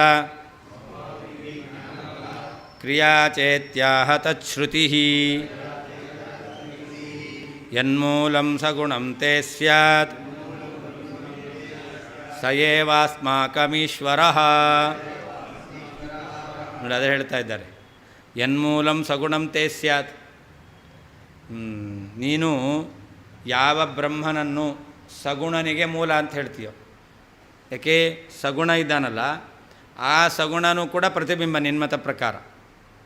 ಆ ಮಾಯಾ ಸಂಬಂಧದಿಂದ ಅಸಗುಣ ಆಗಿರೋದು. ಹಾಗಾದರೆ ಮಾಯಾ ಸಂಬಂಧ ಯಾರಿಗೆ? ನಿರ್ಗುಣನಿಗೆ. ಆಯಿತಾ? ನಿರ್ಗುಣನಿಗೆ ಮಾಯಾ ಸಂಬಂಧ ಆದ್ದರಿಂದ ಸಗುಣ ಬ್ರಹ್ಮ ಅದ ಅಲ್ವಾ? ಹಾಗಾದರೆ ಆ ಸಗುಣ ಬ್ರಹ್ಮ ಆಗಬೇಕು ಅಂದರೆ ಯಾರಿರಬೇಕು? ಮೂಲನಾದಂಥ ಬ್ರಹ್ಮ ಇರಬೇಕು. ಯಾರಿಗೆ ಮಾಯಾ ಸಂಬಂಧ ಆಗುತ್ತೋ ಆ ಬ್ರಹ್ಮನೇ ಇಲ್ಲ ಅಂತಾದರೆ ಸಗುಣ ಆಗುತ್ತಾ? ಇಲ್ಲ. ಹಾಗಾದರೆ ಸಗುಣ ಬ್ರಹ್ಮ ಅಂತ ಒಪ್ಪಬೇಕು ಅಂತಾದರೆ ಒಬ್ಬ ನಿರ್ಗುಣ ಬ್ರಹ್ಮ ಬೇಕು ಅಂತ ಹೇಳ್ತಾರೆ. ನೀನು ಯಾವ ಸಗುಣ ಬ್ರಹ್ಮನಿಗೆ ಮೂಲ ಅಂತ ಹೇಳ್ತೀಯೋ ಅದನ್ನೇ ನಾವೇನು ಹೇಳ್ತೇವೆ? ಈ ಅಸ್ಮಾಕಂ ಈಶ್ವರ. ನಮ್ಮತ ಪ್ರಕಾರ ಸರ್ವನಿಯಾಮಕನಾದ ಸ್ವತಂತ್ರನಾದ ಪರಮಾತ್ಮ ಅಂದರೆ ಅವನೇ. ಸಗುಣನಿಗೆ ಮೂಲನಾದ ವ್ಯಕ್ತಿ ಇದ್ದಾನಲ್ಲ ಅವನೇ ನಮ್ಮತ ಪ್ರಕಾರ ಸಗುಣ, ಅವನೇ ಸರ್ವತಂತ್ರ ಸ್ವತಂತ್ರ ಅಂತ ಹೇಳ್ತೇವೆ. ಭಗವಂತನ ಗುಣಗಳು ಶ್ರುತಿ ಹೇಳ್ತಾ ಇದೆ, ಎಲ್ಲವೂ ಕೂಡ ಅದು ಸತ್ಯ ಸ್ವಾಭಾವಿಕ. ಯಾಕೆ? ಸ್ವಾಭಾವಿಕಿ ಜ್ಞಾನಬಲ ಕ್ರಿಯಾಚ ಇತ್ಯಾಹ ಶ್ರುತಿ ಅಂತ. ಭಗವಂತನ ಗುಣಗಳೆಲ್ಲವೂ ಕೂಡ ಏನಾಗಿದೆ? ಸ್ವಾಭಾವಿಕವಾಗಿದೆ. ಜ್ಞಾನಬಲ ಕ್ರಿಯಾ ಸ್ವಾಭಾವಿಕಿ ಜ್ಞಾನಬಲ ಕ್ರಿಯಾಚ ಅಂತ ಶ್ರುತಿ. ಭಗವಂತನ ಜ್ಞಾನ ಬಲ ಕ್ರಿಯಾ ಎಲ್ಲವೂ ಸ್ವಾಭಾವಿಕವಾದದ್ದು. ಸ್ವಾಭಾವಿಕವಾದದ್ದಕ್ಕೆ ನಾಶ ಇಲ್ಲ. ಹಾಗಾದರೆ ಭಗವಂತ ಸಗುಣನೇ ಆಗಬೇಕು. ನೀನು ಯಾವ ನಿರ್ಗುಣ ಬ್ರಹ್ಮ ಅಂತ ಹೇಳ್ತೀಯೋ ಅವನೇ ನಮ್ಮತ ಪ್ರಕಾರ ಎಲ್ಲರಿಗೂ ನಿಯಾಮಕನಾಗಿರ್ತಕ್ಕಂತಹ ವ್ಯಕ್ತಿ. ನಿರ್ಗುಣ ಬ್ರಹ್ಮ ಯಾಕೆ ಅಂತಂದರೆ ಆ ನಿರ್ಗುಣ ಬ್ರಹ್ಮನೇ ಸಗುಣ ಬ್ರಹ್ಮನಿಗೆ ಮೂಲ. ಸಗುಣ ಬ್ರಹ್ಮನಿಗೆ ಮೂಲ ಯಾರು? ನಿರ್ಗುಣ. ಅದನ್ನೇ ಯನ್ಮೂಲಂ ಸಗುಣಂ ತೇ ಸ್ಯಾತ್. ನಿನ್ಮತ ಪ್ರಕಾರ ಯಾವ ಸಗುಣ ಬ್ರಹ್ಮನಿಗೆ ಮೂಲ ಆಗಿದ್ದಾನೋ ಅವನೇ ನಮ್ಮತ ಪ್ರಕಾರ ಅನಂತ ಸ್ವಾಭಾವಿಕ ಕಲ್ಯಾಣ ಗುಣವುಳ್ಳವನು ಅಂತ ಹೇಳ್ತೇವೆ.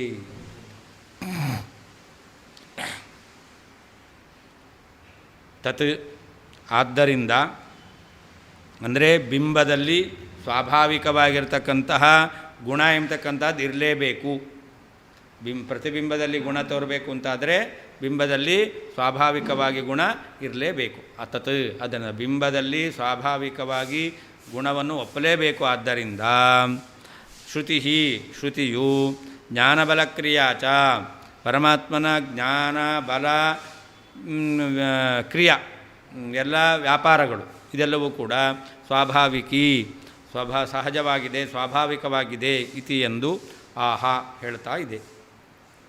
ತೇ ನಿನ್ನ ಸಗುಣಂ ಗುಣಪೂರ್ಣನಾದ ಗುಣಸಹಿತನಾದಂತಹ ಬ್ರಹ್ಮನು ಯನ್ಮೂಲಂ ಯಾವ ನಿರ್ಗುಣ ಬ್ರಹ್ಮ ಮೂಲವಾಗಿ ಹೊಂದಿದ್ದಾನೋ ಅಥವಾ ನಮ್ಮತ ಪ್ರಕಾರ ಸ್ವಾಭಾವಿಕವಾದ ಕಲ್ಯಾಣ ಗುಣವುಳ್ಳಂತಹ ಬ್ರಹ್ಮ ಇದ್ದಾನೋ ಸಹ ಅವನೇ ಅಸ್ಮಾಕಂ ನಮ್ಮ ಮತದಲ್ಲಿ ಈಶ್ವರ ನಿಯಾಮಕನಾಗಿದ್ದಾನೆ.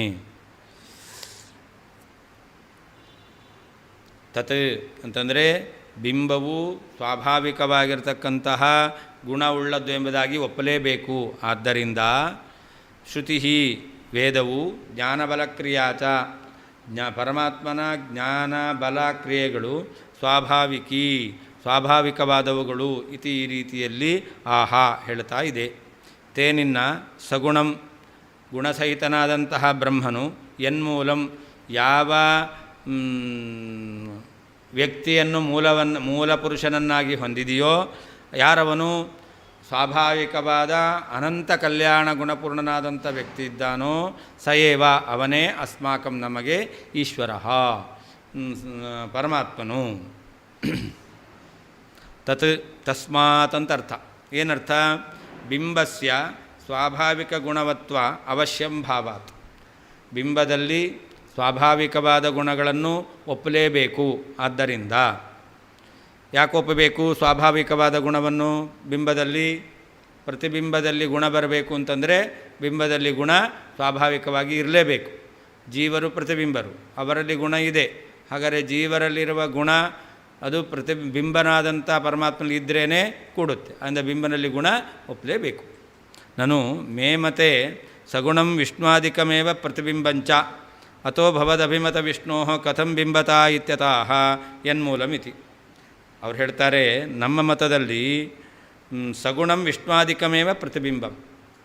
ನೀವ್ಯಾವ ಗುಣ ವಿಶಿಷ್ಟನಾದಂತಹ ವಿಷ್ಣು ಅಂತ ಹೇಳ್ತೀರಾ, ಇವರನ್ನೇ ನಾವು ಪ್ರತಿಬಿಂಬ ಅಂತ ಹೇಳ್ತೇವೆ. ವಿಷ್ಣು ಅಂತ ನೀವು ಯಾರನ್ನು ಕರಿತೀರೋ ಆ ವಿಷ್ಣು ಜಗತ್ತಿನ ಸೃಷ್ಟಿಯಾದಿ ವ್ಯಾಪಾರ ಮಾಡುವವನು, ಗುಣವಿಶಿಷ್ಟನಾದವನು ಅಂತ ಹೇಳ್ತೀರ.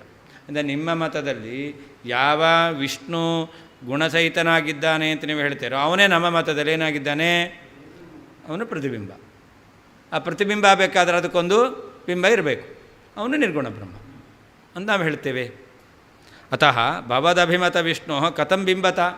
ಅಂದರೆ ನೀವು ಹೇಳ್ತಕ್ಕಂಥ ವಿಷ್ಣುವಿಗೆ, ಗುಣಪೂರ್ಣನಾದ ವಿಷ್ಣುವಿಗೆ ಪ್ರತಿಬಿಂಬತ್ವ ನಮ್ಮತ ಪ್ರಕಾರ ಇರೋದು, ನೀವು ಅವನಿಗೆ ಬಿಂಬತ್ವ ಹೇಳ್ತಾ ಇದ್ದೀರಾ. ಅದೇಗೆ ಸಾಧ್ಯ ಅಂತಂದರೆ ಅದಕ್ಕೆ ಹೇಳ್ತಾರೆ ಯನ್ಮೂಲಮಿತಿ. ತೇ ಅಂದರೆ ತವ, ಸಗುಣಂ ಅಂದರೆ ಶಬಲಂ ಬ್ರಹ್ಮ. ಅವ್ರ ಮತ ಪ್ರಕಾರ ಸಗುಣ ಬ್ರಹ್ಮನೇನಂತ ಕರೀತಾರೆ? ಶಬಲ ಬ್ರಹ್ಮ ಎಂಬುದಾಗಿ ಕರೀತಾರೆ. ಅಂತಹ ಬ್ರಹ್ಮ ಯನ್ಮೂಲಂ ಯದನಂತ ಸ್ವಾಭಾವಿಕ ಕಲ್ಯಾಣ ಗುಣಪೂರ್ಣಂ ಮೂಲಂ ಬಿಂಬಂ ಯಸ್ಯ ಇತಿ ವಿಗ್ರಹ ಅಂತ.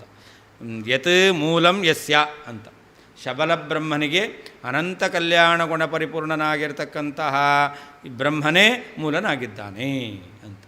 ಯಾವ ಶಬಲ ಬ್ರಹ್ಮನಿಗೆ ಅನಂತ ಕಲ್ಯಾಣ ಗುಣ ಪರಿಪೂರ್ಣನಾಗಿರ್ತಕ್ಕಂತಹ ಒಬ್ಬ ಶಬಲ ಬ್ರಹ್ಮನಿಗೆ ಬಿಂಬ ಬೇಕಲ್ಲ.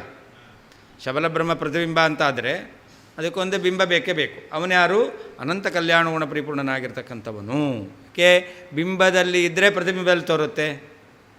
ಪ್ರತಿಬಿಂಬ ವಿಷ್ಣು ಅಂತ ಹೇಳಿದ್ರಿ.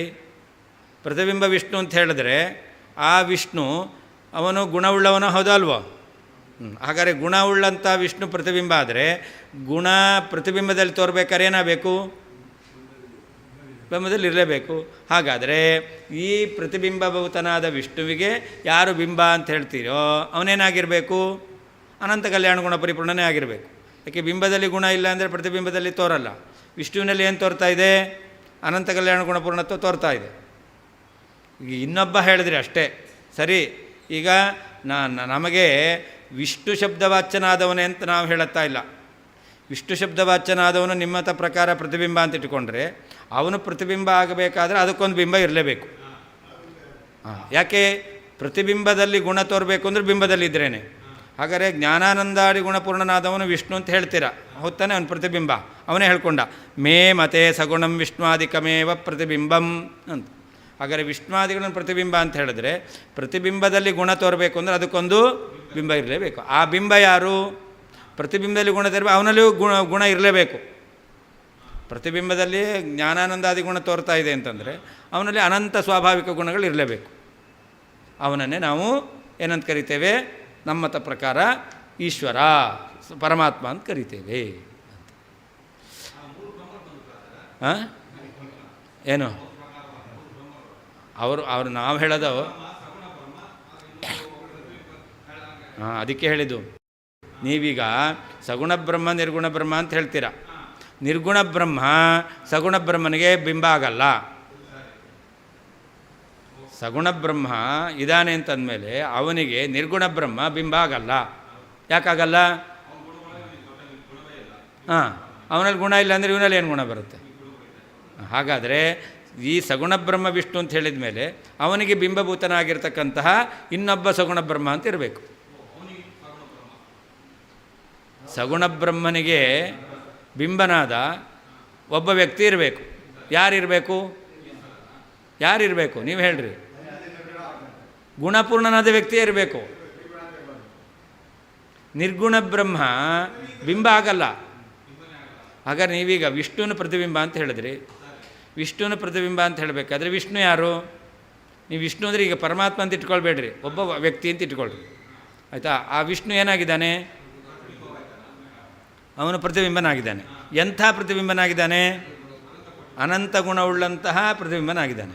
ಹಾಗಾದರೆ ಪ್ರತಿಬಿಂಬ ಆದ್ದರಿಂದ ಅದಕ್ಕೇನಿರಬೇಕು? ಬಿಂಬ ಇರಲೇಬೇಕು. ಬಿಂಬ ಎಂಥದ್ದಾಗಿರಬೇಕು? ಅನಂತ ಗುಣವುಳ್ಳದ್ದೇ ಆಗಿರಬೇಕು. ಹಾಗಾದರೆ ವಿಷ್ಣು ಶಬ್ದವಾಚ್ಯವಾದ ಅನಂತ ಗುಣವುಳ್ಳಂತಹ ಪ್ರತಿಬಿಂಬಕ್ಕೆ ಯಾವುದನ್ನು ನೀನು ಬಿಂಬ ಅಂತ ಹೇಳ್ತೀಯೋ ಅದನ್ನು ನಾವು ಈಶ್ವರ ಅಂತ ಹೇಳ್ತೇವೆ. ಅವನು ಹೇಳಲ್ಲ, ಆದರೆ ನೀನು ಹೇಳಬೇಕಾಗುತ್ತೆ ಅಂತ ಹೇಳ್ತಾ ಇರೋದು. ನೀನು ಯಾಕೆ ಬಿಂಬದಲ್ಲಿ ಗುಣ ಇಲ್ಲದೇನೆ ಪ್ರತಿಬಿಂಬದಲ್ಲಿ ತೋರಲ್ಲ? ಈಗ ವಿಷ್ಣು ಅನಂತ ಗುಣ ಪರಿಪೂರ್ಣನಾಗಿದ್ದಾನೆ, ಅದಕ್ಕೆ ಅವನು ಪ್ರತಿಬಿಂಬ ಅಂತ ನೀನು ಹೇಳ್ತೀಯ. ಅವನಿಗೊಬ್ಬ ಬಿಂಬ ಇರಲೇಬೇಕು. ಹಾಗಾದ್ರೆ ಯಾರನ್ನು ಬಿಂಬ ಅಂತ ಹೇಳ್ತೀಯೋ ಅವನೇ ನಮ್ಮ ಮತ ಪ್ರಕಾರ ಪರಮಾತ್ಮ ಅಂತ ಹೇಳ್ತೀವಿ. ನಿರ್ಗುಣ ಅಂತ ಹೇಳಲ್ಲ ನಾವು. ಈಗ ವಿಷ್ಣುವಿಗೆ ಒಬ್ಬ ಬಿಂಬ ಬೇಕು, ವಿಷ್ಣುವನ ಪ್ರತಿಬಿಂಬ ಅಂತ ಹೇಳಿದ್ವಿ. ನಮ್ಮ ಸಿದ್ಧಾಂತ ಇಷ್ಟೇ, ಗುಣದ ಎಂಬತಕ್ಕಂಥದ್ದು ಪ್ರತಿಬಿಂಬದಲ್ಲಿ ಬರಬೇಕು ಅಂದರೆ ಬಿಂಬದಲ್ಲಿ ಇರಲೇಬೇಕು. ಬಿಂಬದಲ್ಲಿ ಇಲ್ಲದೇನೆ ಪ್ರತಿಬಿಂಬದಲ್ಲಿ ಸದ್ಗುಣಗಳು ಬರಲ್ಲ. ಹಾಗಾದರೆ ವಿಷ್ಣುವಿನಲ್ಲಿ ಸದ್ಗುಣಗಳು ಬಂದಿದೆ, ಅವನನ್ನು ನೀನು ಪ್ರತಿಬಿಂಬ ಅಂತ ಹೇಳ್ತೀಯ. ಹಾಗಾದರೆ ವಿಷ್ಣುವಿನಲ್ಲಿ ಗುಣ ಬಂದಿದೆ, ಅವನು ಪ್ರತಿಬಿಂಬನಾಗಿದ್ದರೆ ಅದಕ್ಕೆ ಒಬ್ಬ ಬಿಂಬ ಇರಲೇಬೇಕು. ಆ ಬಿಂಬನೇ ನಾವು ನಮ್ಮ ಪರಮಾತ್ಮ ಅಂತ ಹೇಳ್ತೇವೆ. ಈ ವಿಷ್ಣು ಅಂತ ಹೇಳಲ್ಲ.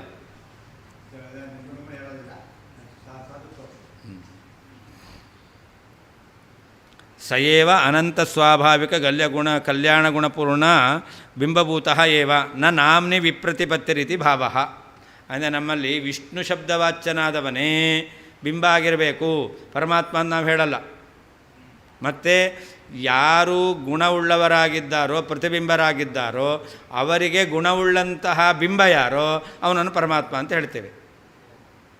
ಅಂದರೆ ವಿಷ್ಣು ಎಂಬತಕ್ಕಂಥವನು ನಿನ್ನ ಪ್ರಕಾರ ಪ್ರತಿಬಿಂಬ ಅಂತಂದರೆ ಅವನು ನಮ್ಮ ಪರಮಾತ್ಮ ಅಲ್ಲ. ಯಾಕೆ ನಿನ್ನ ಪ್ರಕಾರ ವಿಷ್ಣುವನ ಪ್ರತಿಬಿಂಬ ಅಂತ ಒಪ್ಪಿರೋದ್ರಿಂದ ನಮ್ಮ ಪ್ರಕಾರ ಆ ವಿಷ್ಣು ಪ್ರತಿಬಿಂಬ ಆದ್ದರಿಂದ ಅವನಿಗೊಬ್ಬ ಬಿಂಬ ಇರಬೇಕು, ಗುಣಪರಿಪೂರ್ಣನಾದ ಬಿಂಬನೇ ಇರಬೇಕು. ಆದ್ದರಿಂದ ಅವನನ್ನೇ ಪರಮಾತ್ಮ ಅಂತ ಹೇಳ್ತೇವೆ. ಅತಃ ಸಗುಣಮೇವಾರ್ಥ್ಯಂ ತ್ವಯಾಪಿ ಚ ಮಯಾಪಿ ಚ ನಿರ್ಗುಣಾಶಾಂ ತ್ಯಜ ಭಜ ಶ್ರೀಶಂ ಮೇ ಸಗುಣಂ ಪ್ರಭುಂ. ಅವ್ರು ಹೇಳ್ತಾರೆ, ಅಂತೂ ನಿನಗೂ ನನಗೂ ಇಬ್ಬರಿಗೂ ಕೂಡ ಸಗುಣ ಬ್ರಹ್ಮನೇ ಬೇಕು. ನಾವಂತೂ ಅನಂತ ಕಲ್ಯಾಣ ಗುಣ ಪರಿಪೂರ್ಣನಾದ ಪರಮಾತ್ಮ ಬೇಕು ಅಂತ ಹೇಳ್ತೇವೆ. ನಿನ್ನ ಮತ ಪ್ರಕಾರ ಸಗುಣ ಬ್ರಹ್ಮ ಯಾರಿದ್ದಾನೋ ಅವನು ಪ್ರತಿಬಿಂಬ. ಸಗುಣ ಬ್ರಹ್ಮ ಪ್ರತಿಬಿಂಬನಾಗಿದ್ದಾನೆ ಅಂದರೆ ಅವನಿಗೆ ಬಿಂಬನಾದಂಥ ಸಗುಣ ಬ್ರಹ್ಮನೇ ಇರಬೇಕು. ಅದರಿಂದ ಸಗುಣಮೇವ ಅರ್ಥ್ಯಂ ತ್ವಯಾಪಿ ಚ ಮಯಾಪಿ ಚ. ಅಂದರೆ ನಾನೂ ಸಗುಣ ಬ್ರಹ್ಮನನ್ನು ಒಪ್ಪುವನು, ನಿನಗೂ ಕೂಡ ಪ್ರತಿಬಿಂಬತ್ವವನ್ನು ಕೂಡಿಸಬೇಕು ಅಂತಾದರೆ ಸಗುಣ ಬ್ರಹ್ಮ ಬೇಕೇ ಬೇಕು. ಅದರಿಂದ ಇಬ್ಬರೂ ಕೂಡ ಸಗುಣ ಬ್ರಹ್ಮನನ್ನು ಒಪ್ಪಲೇಬೇಕು. ಅದರಿಂದ ನಿರ್ಗುಣಾಶಾಂ ತ್ಯಜ ಅಂದರೆ ನಿರ್ಗುಣ ಬ್ರಹ್ಮ, ಆ ಬ್ರಹ್ಮನಲ್ಲಿ ಗುಣ ಇಲ್ಲ ಅಂತ ನಿನ್ನ ಅಪೇಕ್ಷೆ ಇದೆಯಲ್ಲ, ಆಸೆ ಇದೆಯಲ್ಲ, ಅದನ್ನು ಬಿಟ್ಟುಬಿಡು. ಮತ್ತು ಅವ್ರು ಹೇಳ್ತಾರೆ ಶ್ರೀಶಮ್ಮೆ ಸಗುಣಂ ಪ್ರಭುಂ ಭಜ. ಅದರಿಂದ ನಮ್ಮ ಅನಂತ ಕಲ್ಯಾಣ ಗುಣ ಪರಿಪೂರ್ಣನಾದ ಲಕ್ಷ್ಮೀಪತಿಯಾಗಿದ್ದ ಪರಮಾತ್ಮ ಇದ್ದಾನಲ್ಲ ಅವನನ್ನು ಭಜಿಸು ಅಂತ ಅವರಿಗೂ ಹೇಳ್ತಾ ಇದ್ದಾರೆ. ಅತಃ ಬಿಂಬದಲ್ಲಿ ಸ್ವಾಭಾವಿಕವಾಗಿ ಗುಣ ಇರಲೇಬೇಕು ಎಂಬುದಾಗಿ ಹೇಳಿರೋದ್ರಿಂದ ತ್ವಯಾಪಿ ಮಯಾಪಿ ನನ್ನಿಂದಲೂ ತ್ವಯಾಪಿ ಚ ನಿನ್ನಿಂದಲೂ ಕೂಡ ಸಗುಣಂ ಏವ ಗುಣಪರಿಪೂರ್ಣನಾಗಿರ್ತಕ್ಕಂತಹ ಬ್ರಹ್ಮನೇ ಅರ್ಥ್ಯಂ ಪ್ರಾರ್ಥಿಸಲು ಯೋಗ್ಯನಾಗಿದ್ದಾನೆ. ಬೇಕು ಒಪ್ಪಬೇಕು ಅಂತ ಅರ್ಥ, ಅದಕ್ಕೆ ಇನ್ನೊಂದು ಅರ್ಥ ಪ್ರಾರ್ಥಿಸಲು ಯೋಗ್ಯನಾಗಿದ್ದಾನೆ. ಆದ್ದರಿಂದ ನಿರ್ಗುಣಾಶಾಂ ನಿರ್ಗುಣ ಬ್ರಹ್ಮ ಎಂಬತಕ್ಕಂತಹ ಆಸೆಯನ್ನು ತ್ಯಜ ಬಿಡು. ಮೇ ನಮ್ಮ ಸಿದ್ಧಾಂತ ಪ್ರಕಾರ ಸಗುಣಂ ಗುಣಪೂರ್ಣನಾದ ಪ್ರಭುಂ ಸರ್ವಸಮರ್ಥನಾದ ಶ್ರೀಶಂ ಲಕ್ಷ್ಮೀಪತಿಯಾದಂತಹ ನಾರಾಯಣನನ್ನು ಭಜ ನೀನು ಆರಾಧಿಸು. ಅವ್ರ ಮತ ಪ್ರಕಾರ ಲಕ್ಷ್ಮೀಪತಿ ನಾರಾಯಣ ಇದ್ದಾನಲ್ಲ ಅವನು ಸಗುಣ ಬ್ರಹ್ಮ, ಅವನು ಪ್ರತಿಬಿಂಬ. ಆದರೆ ಲಕ್ಷ್ಮೀಪತಿಯಾಗಿರ್ತಕ್ಕಂಥ ಗುಣಪೂರ್ಣನಾಗಿರ್ತಕ್ಕಂಥ ಅವನು ಸಗುಣ ಬ್ರಹ್ಮ ಅಂತ ಹೇಳ್ತೀಯ ಅಂತಂದರೆ ಆವಾಗ ಅವನನ್ನು ಪರಮಾತ್ಮ ಅಂತ ನಾವು ಹೇಳಲ್ಲ. ಅವನು ಯಾರು ಬೇಕಾದ್ರೆ ನೀನು ಹೇಳ್ಕೊ, ನಮಗೆ ಆ ಹೆಸರಿಂದ ಈ ಹೆಸರಿಂದ ಕರಿಬೇಕು ಅಂತ ಹೇಳಲ್ಲ. ನಾವು ಹೇಳೋದು ನಾರಾಯಣ ನಮ್ಮ ಸಿದ್ಧಾಂತ ಪ್ರಕಾರ ಸರ್ವೋತ್ತಮನಾದ ಪರಮಾತ್ಮ ಅಂತಲೇ ನಾರಾಯಣನ ಕರೆಯೋದು. ಆದರೆ ನಿನ್ನ ಮತ ಪ್ರಕಾರ ಲಕ್ಷ್ಮೀಪತಿಯಾಗಿರ್ತಕ್ಕಂತಹ ಅವನಲ್ಲಿ ಗುಣ ಬಂದ್ಬಿಡುತ್ತೆ. ಅಂದರೆ ಅವನನ್ನು ನೀನು ಪರಮಾತ್ಮ ಅಂತ ಹೇಳಲ್ಲ. ಆದರೆ ಲಕ್ಷ್ಮೀಪತಿಯಾದ ಪರಮಾತ್ಮನಿಗೆ ಒಬ್ಬ ಬಿಂಬ ಇರಲೇಬೇಕು. ಆ ಬಿಂಬನನ್ನೇ ನಾವು ಪರಮಾತ್ಮ ಅಂತ ಹೇಳ್ತೇವೆ. ಅವನನ್ನೇ ನೀನು ಆರಾಧಿಸು, ನಾನು ಆರಾಧಿಸ್ತೇವೆ ಅಂತ. ಅತಃ ಬಿಂಬದಲ್ಲಿ ಸ್ವಾಭಾವಿಕವಾದ ಗುಣ ಎಂಬತಕ್ಕಂಥದ್ದು ಇರಲೇಬೇಕು. ಆದ್ದರಿಂದ ಮಯಾಪಿಚ ನನ್ನಿಂದಲೂ, ತ್ವಯಾಪಿಚ ನಿನ್ನಿಂದಲೂ ಕೂಡ ಸಗುಣಂ ಏವ ಗುಣಪೂರ್ಣನಾದಂತಹ ಬ್ರಹ್ಮನೇ ಅರ್ಥ್ಯಂ ಪ್ರಾರ್ಥಿಸಲು ಯೋಗ್ಯನಾಗಿದ್ದಾನೆ. ನಿರ್ಗುಣಾಶ ಭಗವಂತ ನಿರ್ಗುಣ ಎಂಬತಕ್ಕಂಥ ಆಸೆಯನ್ನು ತ್ಯಜ ಬಿಡು. ನಮ್ಮ ಸಿದ್ಧಾಂತ ಪ್ರಕಾರ ಸಗುಣಂ ಗುಣಪೂರ್ಣನಾದ ಪ್ರಭುಂ ಸರ್ವಸಮರ್ಥನಾದ ಶ್ರೀಶಂ ಲಕ್ಷ್ಮೀಪತಿಯಾದಂತಹ ಭಗವಂತನನ್ನು ಭಜ ಆರಾಧಿಸು. ಉಪಸಂಹರತಿ ಇಷ್ಟತನಕ ಹೇಳಿರ್ತಕ್ಕಂಥ ವಿಷಯ ಭಗವಂತ ಗುಣಪೂರ್ಣನಾಗಿದ್ದಾನೆ ಎಂಬತಕ್ಕಂಥ ಅದನ್ನು ಉಪಸಂಹಾರ ಮಾಡ್ತಾ ಇದ್ದಾರೆ. ಅತಃ ಅಂತ. ಅಥ ಅಂದರೆ ಏನರ್ಥ? ಬಿಂಬಸ್ಯ ಸ್ವಾಭಾವಿಕ ಗುಣವತ್ವಾವಶ್ಯಂ ಭಾವಾತ್. ಬಿಂಬದಲ್ಲಿ ಸಹಜವಾಗಿಯೇ ಸ್ವಾಭಾವಿಕವಾಗಿಯೇ ಗುಣಗಳಿರಬೇಕು ಅನ್ನೋದನ್ನು ಒಪ್ಪಲೇಬೇಕು. ಪ್ರತಿಬಿಂಬದಲ್ಲಿ ಗುಣ ಬರಬೇಕು ಅಂತಾದರೆ ಬಿಂಬದಲ್ಲಿ ಗುಣ ಇರಲೇಬೇಕು. ಆದ್ದರಿಂದ ನೀವು ಪ್ರತಿಬಿಂಬನಾದವನು ಸಗುಣ ಬ್ರಹ್ಮ ಅಂತ ಹೇಳ್ತೀರಾ ಅಂತಂದರೆ ಸಗುಣ ಬ್ರಹ್ಮ ಪ್ರತಿಬಿಂಬನಾದ್ದರಿಂದ ಅವನಿಗೆ ಬಿಂಬನಾದವನು ಗುಣಯುಕ್ತನಾದವನು ಆಗಿರಲೇಬೇಕು. ಆದ್ದರಿಂದ ಸಗುಣ ಬ್ರಹ್ಮನನ್ನು ಒಪ್ಪಲೇಬೇಕು.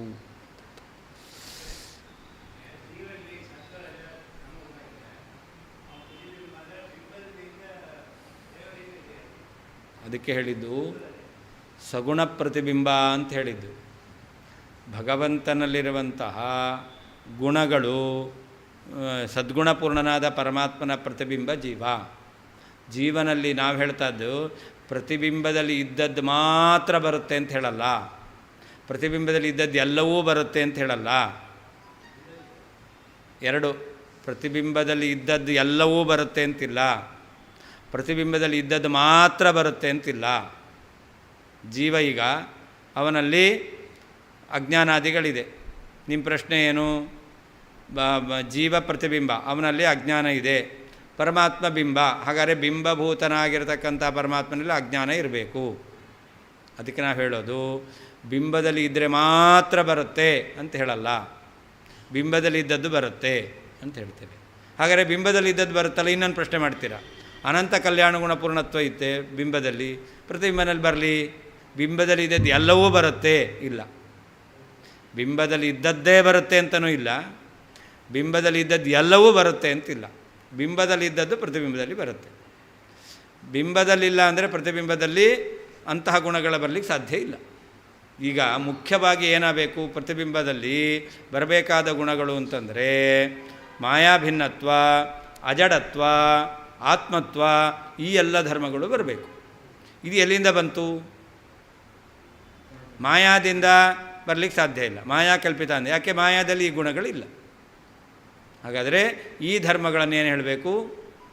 ಸಹಜ ಅಂತಲೇ ಹೇಳಬೇಕು. ಜೀವನಲ್ಲೂ ಈ ಧರ್ಮಗಳಿದೆ. ಹಾಗಾದರೆ ಜೀವನಲ್ಲಿಯೂ ಕೂಡ ಚೇತನತ್ವ ಇದೆ, ಜೀವನಲ್ಲಿಯೂ ಕೂಡ ಆತ್ಮತ್ವ ಎಂಬತಕ್ಕಂಥದ್ದಿದೆ. ಹಾಗಾದರೆ ಇದೆಲ್ಲ ಎಲ್ಲಿ ಬಂತು?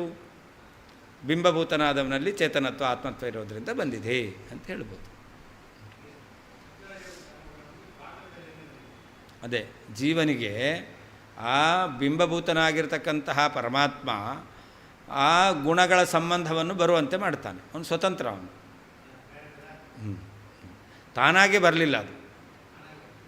ಅದು ಅವನಲ್ಲಿಲ್ಲ, ಅದು ಜೀವನಿಗೆ ಮಾತ್ರ ಕೊಡ್ತಾನೆ. ಅದ್ರ ಯೋಗ್ಯತೆ ಜೀವನಿಗೆ ಸತ್ವರಜಸ್ತಮೋ ಗುಣಗಳ ಸಂಬಂಧ ಇರುವಂತಹ ಯೋಗ್ಯತೆ ಇದೆ. ಅಲ್ಲಲ್ಲ, ಜಡಕ್ಕಲ್ಲ, ಜೀವನಿಗಿದೆ. ಜಡವಾದ ವಸ್ತುಗಳ ಸಂಬಂಧ ಹೊಂದಬೇಕು ಎಂಬುದು ಅವನ ಯೋಗ್ಯತೆಯಲ್ಲಿದೆ. ಅದಕ್ಕೆ ಅನುಗುಣವಾಗಿ ಭಗವಂತ ಕೊಡ್ತಾನೆ. ಅವನಲ್ಲಿ ಇರಬೇಕು ಅಂತಿಲ್ಲ. ಅದು ಭಗವಂತನಲ್ಲಿ ಸತ್ವರಜಸ್ತಮೋ ಗುಣಗಳ ಸಂಬಂಧ ಇರುವ ಯೋಗ್ಯತೆ ಇಲ್ಲ. ಜೀವನಲ್ಲಿ ಸತ್ವರಜಸ್ತಮೋ ಗುಣಗಳ ಸಂಬಂಧ ಬರಬೇಕಾದ ಯೋಗ್ಯತೆ ಇದೆ. ಅದಕ್ಕೋಸ್ಕರ ಸ್ವತಂತ್ರನಾದ ಪರಮಾತ್ಮ ಜೀವನ ಯೋಗ್ಯತೆಗೆ ಅನುಗುಣವಾಗಿ ಸತ್ವರಜಸ್ತಮೋ ಗುಣಗಳ ಸಂಬಂಧವನ್ನು ಕೊಡ್ತಾನೆ.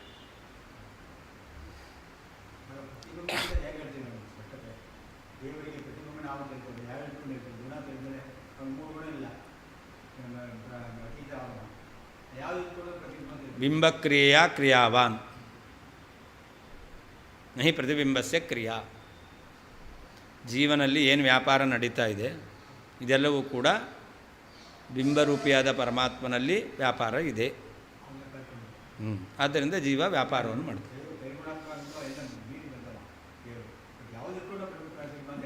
ಅದೇ ಜ್ಞಾನ ಇಚ್ಛಾ ಕ್ರಿಯಾ. ಜೀವ ಅಂದ್ರೇನು? ಚೇತನ ಅಂದ್ರೇನು? ಜಾನಾತಿ ಇಚ್ಛತಿ ಯತತಿ. ಇದು ಜೀವ. ಈ ಜೀವ ಎಂಬತಕ್ಕಂಥದ್ದು ಪ್ರತಿಬಿಂಬ. ಜೀವನ ಜ್ಞಾನ, ಜೀವನ ಇಚ್ಛಾ, ಜೀವನ ಪ್ರಯತ್ನ ಎಂಬತಕ್ಕಂಥದ್ದು ಭಗವಂತನಲ್ಲಿದೆ, ಅದು ಜೀವನಲ್ಲಿ ಬಂದಿದೆ. ಜೀವ ಅಂದ್ರೇನು? ಈ ತ್ರಿಗುಣ ಮುಖ್ಯವಾಗಿ ಸತ್ವರಜಸ್ತಮ ಅಲ್ಲ, ಇದು ಜ್ಞಾನೇಚ್ಛಾ ಕ್ರಿಯಾ. ಇದೇ ಇರೋದು ಚೇತನ ಅಂತ ಕರೀತಾರೆ. ಯಾರು ಚೇತನರೋ ಅವರೆಲ್ಲ ಜ್ಞಾನೇಚ್ಛಾ ಕ್ರಿಯೆ ಜೀವನಲ್ಲಿಯೂ ಇದೆ. ಅದು ಸ್ವತಂತ್ರ, ಇದು ಅಸ್ವತಂತ್ರ, ಇಷ್ಟೇ ವ್ಯತ್ಯಾಸ. ಆದ್ದರಿಂದ ಅವನು ಬಿಂಬ, ಇವನು ಪ್ರತಿಬಿಂಬ. ಯಾವುದು? ಹೌದು, ಜ್ಞಾನ ಇಚ್ಛಾ ಕ್ರಿಯಾ. ಹೌದು ಹೌದು, ಅದಿರಲಿ. ಜ್ಞಾನ ಇಚ್ಛಾ ಕ್ರಿಯಾದಲ್ಲಿ ಕ್ವಾಂಟಿಟಿ ಬೇಡ, ಕ್ವಾಲಿಟಿ ನೋಡ್ರಿ. ಎಷ್ಟು ಕ್ವಾಂಟಿಟಿ ಇದೆ ಅಂತ ಕೇಳ್ತಾ ಇಲ್ಲ. ಕ್ವಾಲಿಟಿ, ಜ್ಞಾನ ಇಚ್ಛಾ ಕ್ರಿಯಾ ಅನ್ನೋದು ಕ್ವಾಲಿಟಿ ಎಲ್ಲರಲ್ಲೂ ಇದೆಯೋ ಇಲ್ವೋ? ಆದ್ದರಿಂದ ಎಲ್ಲರೂ ಕೂಡ ಭಗವಂತನ ಪ್ರತಿಬಿಂಬ. ಸ್ವಾಭಾವಿಕ ಅಲ್ಲ ಅದು. ಜೀವ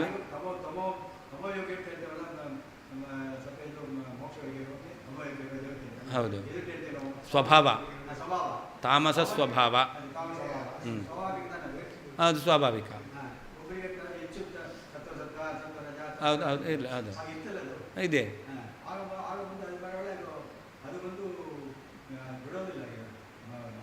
ಸಹಜ ಅದು. ಹೌದು ಹೌದು ಹೌದು ಹೌದು. ಅದರಿಂದೇನು?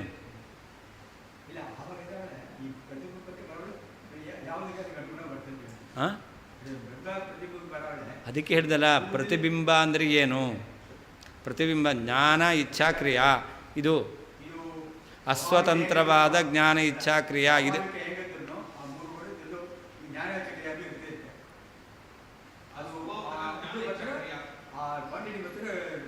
ಹೌದು. ಅದಕ್ಕೆ ನಾನು ಹೇಳ್ತೇನೆ, ಜ್ಞಾನ ಇಚ್ಛಾ ಕ್ರಿಯಾ ಎಲ್ಲ ಪ್ರತಿಬಿಂಬರಲ್ಲೂ ಇದೆ. ಯಾರ್ಯಾರು ಚೇತನ ಅಂತ ಹೇಳ್ತೀರೋ ಜ್ಞಾನ ಇಚ್ಛಾ ಕ್ರಿಯೆ ಇದೆ. ತಮೋಯೋಗ್ಯರಲ್ಲಿಯೂ ಕೂಡ ಜ್ಞಾನ ಇಚ್ಛಾ ಕ್ರಿಯೆ ಇದೆ. ಹಾಂ, ಹೌದು ಹೌದು ಹೌದು. ಹಾಂ ಹಾಂ, ಅವರು ಜ್ಞಾನ ಇಚ್ಛಾ ಕ್ರಿಯೆ ಇದೆಯಲ್ಲ, ಎಲ್ಲರೂ ಪ್ರತಿಬಿಂಬರೇ. ಹೌದು. ಲಕ್ಷ್ಮೀದೇವಿಯು ಕೂಡ ಬೇಡ, ಚೇತನ ಅಂತ ಹೇಳ್ತಾ ಇದ್ದ, ಜೀವ ಅಂತ ಹೇಳ್ತಾನೆ ಇಲ್ಲ. ನಾ ಚೇತನ ಶಬ್ದ ಪ್ರಯೋಗ ಮಾಡ್ತಾ ಇದ್ದೇನೆ, ನಾ ಜೀವ ಶಬ್ದ ಪ್ರಯೋಗ ಮಾಡ್ತಾ ಇಲ್ಲ, ಚೇತನ ಅಂತ ಹೇಳ್ತಾ ಇದ್ದೀನಿ. ಬೇಡ, ಜ್ಞಾನೇಚ್ಛಾ ಕ್ರಿಯಾ ಲಕ್ಷ್ಮೀದೇವಿಯದ್ದು ಕೂಡ ಪರಮಾತ್ಮನ ಅಧೀನ. ಆದ್ದರಿಂದ ಲಕ್ಷ್ಮೀದೇವಿಯು ಕೂಡ ಪರಮಾತ್ಮನ ಪ್ರತಿಬಿಂಬ. ಹಾಂ ಹಾಂ, ಲಕ್ಷ್ಮೀದೇವಿಗೂ ಪರಮಾತ್ಮ ಪ್ರತಿಬಿಂಬ. ಹೌದು ಹೌದು, ಎಲ್ಲರಿಗೂ ಪರಮಾತ್ಮ ಬಿಂಬ ಅಂತ.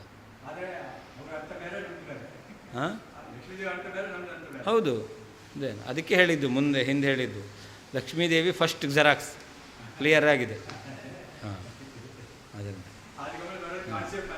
ಮುಂದೆ ಅದು ಕಾಲ ವ್ಯತ್ಯಾಸವೂ ಆಗ್ಬೋದು, ಮತ್ತು ಯಂತ್ರದಲ್ಲೂ ದೋಷ ಇರುತ್ತೆ. ಆದ್ದರಿಂದಾಗಿ ಉಳಿದ ಜೆರಾಕ್ಸ್ಗಳೆಲ್ಲ ಹಾಂ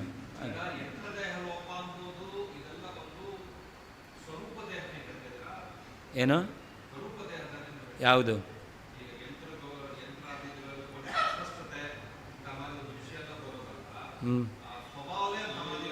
ಹೌದು ಹೌದು ಹೌದು.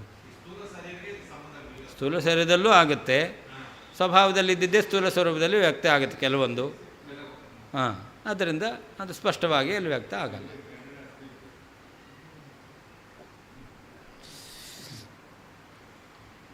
ವಚಸಾಂ ಗೌರವಾಯೈವ ಸಗುಣದ್ವಯಕಲ್ಪನಂ ನ ಚೇತ್ಸ್ಯಾತ್ ಸಿದ್ಧ ಸಗುಣ ಭಜನೆ ಗೌರವಂ ತವ.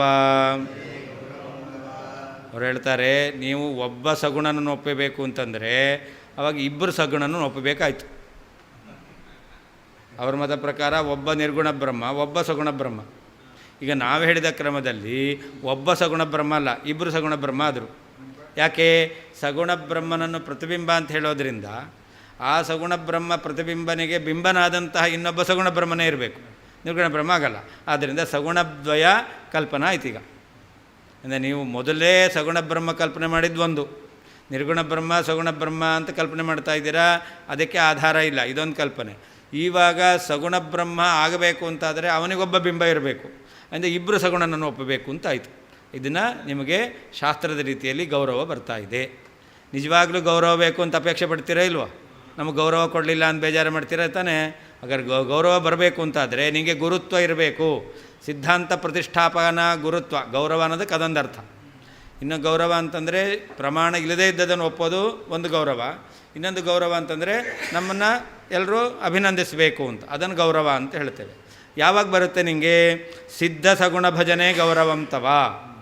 ಯಾವ ಪರಮಾತ್ಮ ಅನಂತ ಕಲ್ಯಾಣ ಗುಣ ಪೂರ್ಣನಾಗಿದ್ದಾನೆ ಅವನನ್ನು ನೀನು ಸೇವಿಸು, ಅಂದರೆ ಅವನನ್ನು ಒಪ್ಪು. ಆವಾಗ ನಿನಗೂ ಕೂಡ ಗುರುತ್ವ ಎಂಬತಕ್ಕಂಥದ್ದು ಬರುತ್ತೆ, ಗೌರವ ಎಂಬತಕ್ಕಂಥದ್ದು ಬರುತ್ತೆ ಅಂತ ಹೇಳ್ತಾ ಇದ್ದಾರೆ. ಹಾಂ, ಅದೇ ಅದು ದೋಷ. ಹಾಂ, ನೀನು ಇಬ್ಬರು ಬ್ರಹ್ಮನನ್ನು ಒಪ್ಪಿದ್ರೆ ದೋಷ.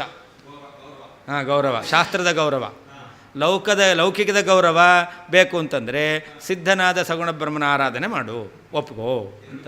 ಹಾಂ, ಶಾಸ್ತ್ರದ ಗೌರವ ಬಿಡು, ಲೌಕಿಕವಾದ ಗೌರವ ಬೇಕು ಅಂತಾದರೆ ನೀನು ಇದನ್ನು ಮಾಡು.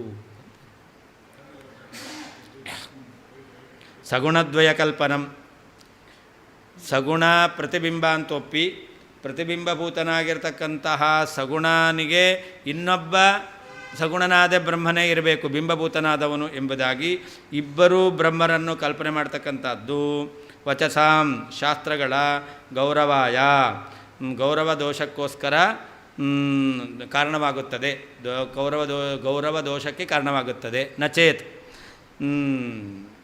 ಬಿಂಬಭೂತನಾಗಿರ್ತಕ್ಕಂತಹ ಸಗುಣನಾದಂತಹ ಬ್ರಹ್ಮನನ್ನೇ ನಾರಾಯಣ ಎಂಬುದಾಗಿ ಒಪ್ಪಲಿಲ್ಲ ಅಂತಾದರೆ ಸಿದ್ಧ ಸಗುಣ ಭಜನೆ, ಎಲ್ಲ ಪ್ರಮಾಣಗಳಿಂದ ಸಿದ್ಧನಾಗಿರ್ತಕ್ಕಂತಹ ಗುಣಸ್ಪೂರ್ಣನಾಗಿರ್ತಕ್ಕಂತಹ ಪರಮಾತ್ಮನನ್ನು ಸೇವಿಸಿದರೆ ತವ ನಿನಗೆ ಗೌರವಂ ಗುರುತ್ವವು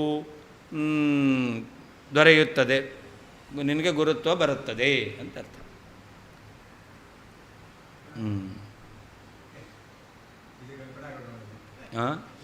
ಇದು ಕಲ್ಪನಾ ಗೌರವ ಅಲ್ಲ, ಮೊದಲನೇದು ಕಲ್ಪನಾ ಗೌರವ. ಸಗುಣದ್ವಯ ಕಲ್ಪನಂ, ಸಗುಣ ಬ್ರಹ್ಮನನ್ನು ಒಪ್ಪಿ ಅವನನ್ನು ಪ್ರತಿಬಿಂಬ ಅಂತ ಹೇಳಿ ಪ್ರತಿಬಿಂಬನಾದಂಥವನಿಗೆ ಬಿಂಬನಾದವನು ಸಗುಣ ಬ್ರಹ್ಮನೇ ಇರಬೇಕು. ಆದ್ದರಿಂದ ಇಬ್ಬರು ಸಗುಣನನ್ನು ಕಲ್ಪನೆ ಮಾಡ್ತಕ್ಕಂಥದ್ದು ವಚಸಾಂ ಶಾಸ್ತ್ರಗಳ ಗೌರವಾಯ ಏವ, ಗೌರವಕ್ಕೆ ಕಾರಣವಾಗುತ್ತದೆ. ನಚೇತ್ ಸಗುಣದ್ವಯ ಬ್ರಹ್ಮನನ್ನು ಒಪ್ಪಲಿಲ್ಲ, ಸಗುಣ ಬ್ರಹ್ಮ ಇಬ್ಬರನ್ನು ಒಪ್ಪಲಿಲ್ಲ ಅಂತಾದರೆ ಆವಾಗ ಅದೇನಾಗಬೇಕು? ಸಿದ್ಧ ಸಗುಣ ಭಜನೆ, ಅದನ್ನು ಒಪ್ಪಬಾರ್ದು. ನಾವು ಹೇಳುವಂತಹ ಪ್ರಮಾಣ ಸಿದ್ಧನಾಗಿರ್ತಕ್ಕಂಥ ಗುಣಪೂರ್ಣನಾದ ಪರಮಾತ್ಮನನ್ನು ಸೇವಿಸಿದರೆ ತವ ನಿನಗೆ ಗೌರವಂ ಸ್ಯಾತ್, ಗುರುತ್ವ ಎಂಬತಕ್ಕಂಥದ್ದು ಬರುತ್ತದೆ. ನೀನು ಗುರು ಆಗ್ತಾ ಇದ್ದೀಯಾ ಅಂತ ಅರ್ಥ.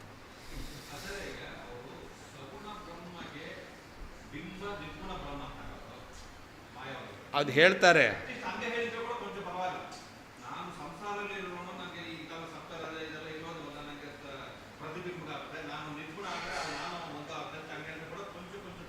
ಅದಿತ್ತು, ಅವ್ರು ಹೇಳೋದು ಹಾಗೇನೆ, ನಾವು ಹೇಳ್ತಾ ಇದ್ದೇವೆ ಹಾಗೆ ಹೇಳಲಿಕ್ಕೆ ಬರಲ್ಲ, ಹಾಗೆ ಹೇಳಲಿಕ್ಕೆ ಬರಲ್ಲ. ಯಾಕೆ? ಪ್ರತಿಬಿಂಬದಲ್ಲಿ ಗುಣ ಬಿಂಬ ಮೂಲಕವಾಗಿಯೇ ಬರಬೇಕು. ಆದ್ದರಿಂದ ಇಬ್ಬರು ಸಗುಣನನ್ನು ಒಪ್ಪಬೇಕಾಯ್ತು ಅಂತ ನಾವು ಹೇಳ್ತಾ ಇದ್ದೇವೆ. ಅವ್ರನ್ನ ಖಂಡನೆ ಮಾಡ್ತಕ್ಕಂಥದ್ದು. ನಾವು ಹೇಳಿದ್ದು ಅವರು ಒಪ್ಕೊಂಡ್ರು ಅಂತಲ್ಲ, ನಾವು ಹೇಳಿದ್ದೇನೆ ಅವರು ಒಪ್ಕೊಂಡಿಲ್ಲ. ಅವ್ರು ಹೇಳಿದ್ದು ನಿರ್ಗುಣ ಬ್ರಹ್ಮ ಸಗುಣ ಬ್ರಹ್ಮ ಅಂತಲೇ ಹೇಳೋದು, ಅದನ್ನು ನಾವು ಆಪಾದನೆ ಮಾಡ್ತಾ ಇದ್ದೇವೆ. ನಚೇತ್ ಮೂಲೀಭೂತ ಗುಣಬ್ರಹ್ಮಿತ ಬಿಂಬಸ್ಯೈವ ನಾರಾಯಣತ್ವ ಅನಂಗೀಕಾರೇ ಯತ್ ಸಗುಣದ್ವಯ ಕಲ್ಪನಂ ತದು ವಚಸಃ ಗೌರವಾಯ ಅಪಾಂಡಿತ್ಯಾಪಾದಕ ವಚೋ ಬಾಹುಲ್ಯಾಯ ಇವ ಅಂತರ್ಥ. ನಚೇತಂದ್ರೇನು?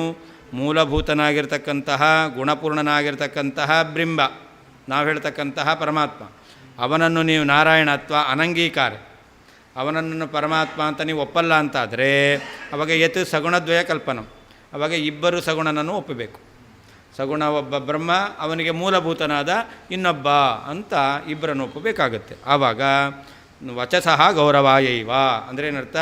ಅಪಾಂಡಿತ್ಯಾಪಾದಕ, ನಿನಗೆ ಪಾಂಡಿತ್ಯ ಇಲ್ಲ, ನಿನಗೆ ವೈದುಷ್ಯ ಇಲ್ಲ ಎಂಬುದನ್ನು ಹೇಳ್ತಕ್ಕಂತಹ ಅದು ವಚೋ ಬಾಹುಲ್ಯ. ಏನು ಶಾಸ್ತ್ರದ ರೀತಿಯಲ್ಲಿ ಬಾಹುಲ್ಯ ಎಂಬತಕ್ಕಂತಹ ದೋಷ, ಗೌರವ ಎಂಬತಕ್ಕಂಥ ದೋಷ ಅದು ಬರುತ್ತೆ. ದೋಷಮಜಾನತಃ ಬಹುಶಾಸ್ತ್ರ ರಚನೆ ವ್ಯರ್ಥನಮಿತಿ ಭಾವ. ದೋಷವನ್ನು ತಿಳಿಯದೇನೆ ನೀವು ಅನೇಕ ಶಾಸ್ತ್ರ ರಚನೆ ಮಾಡಿದ್ದೀರ. ಅದ್ವೈತ ಸಿದ್ಧಾಂತದಲ್ಲಿ ನಿರ್ಗುಣ ಬ್ರಹ್ಮನ ಸ್ವರೂಪವನ್ನು ಹೇಳಲಿಕ್ಕೋಸ್ಕರ ಅನೇಕ ಗ್ರಂಥಗಳನ್ನು ರಚನೆ ಮಾಡಿದ್ದಾರೆ. ಆದರೆ ಅದು ದೋಷವನ್ನು ತಿಳಿಲೇ ಇಲ್ಲ. ನೀವೀಗ ಸಗುಣ ಬ್ರಹ್ಮ ಒಬ್ಬ ಇದ್ದಾನೆ ಅಂತ ನೀವು ಪ್ರತಿಪಾದನೆ ಮಾಡ್ಕೊಂಡು ಹೋಗಿದ್ದೀರ, ಎಲ್ಲ ಗ್ರಂಥದಲ್ಲಿ ಹೇಳಿದ್ದೀರ. ಆದರೆ ಸಗುಣ ಬ್ರಹ್ಮ ಇರಬೇಕಾದ್ರೆ ಯಾವಾಗ ಇರಲಿಕ್ಕೆ ಸಾಧ್ಯ? ಇನ್ನೊಬ್ಬ ಸಗುಣ ಬ್ರಹ್ಮ ಒಪ್ಪಿದ್ರೇನೆ. ಅಂದರೆ ಈ ದೋಷವನ್ನು ತಿಳಿಯದೇನೆ ನೀವೇನು ಗ್ರಂಥ ರಚನೆ ಮಾಡಿದ್ದೀರಾ, ಇದು ವ್ಯರ್ಥ.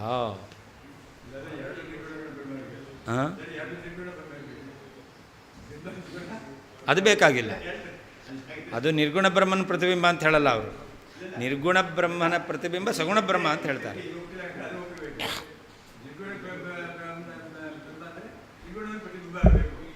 ಅದೇನು ಹೇಳದೇ ಇಲ್ವಲ್ಲ, ಅದು ಪ್ರತಿಬಿಂಬ ಆಗಬೇಕು ಅಂತ ಹೇಳಲ್ಲ. ಅದು ನಿರ್ಗುಣ ಬ್ರಹ್ಮ ಮುಖ್ಯ ಬ್ರಹ್ಮ.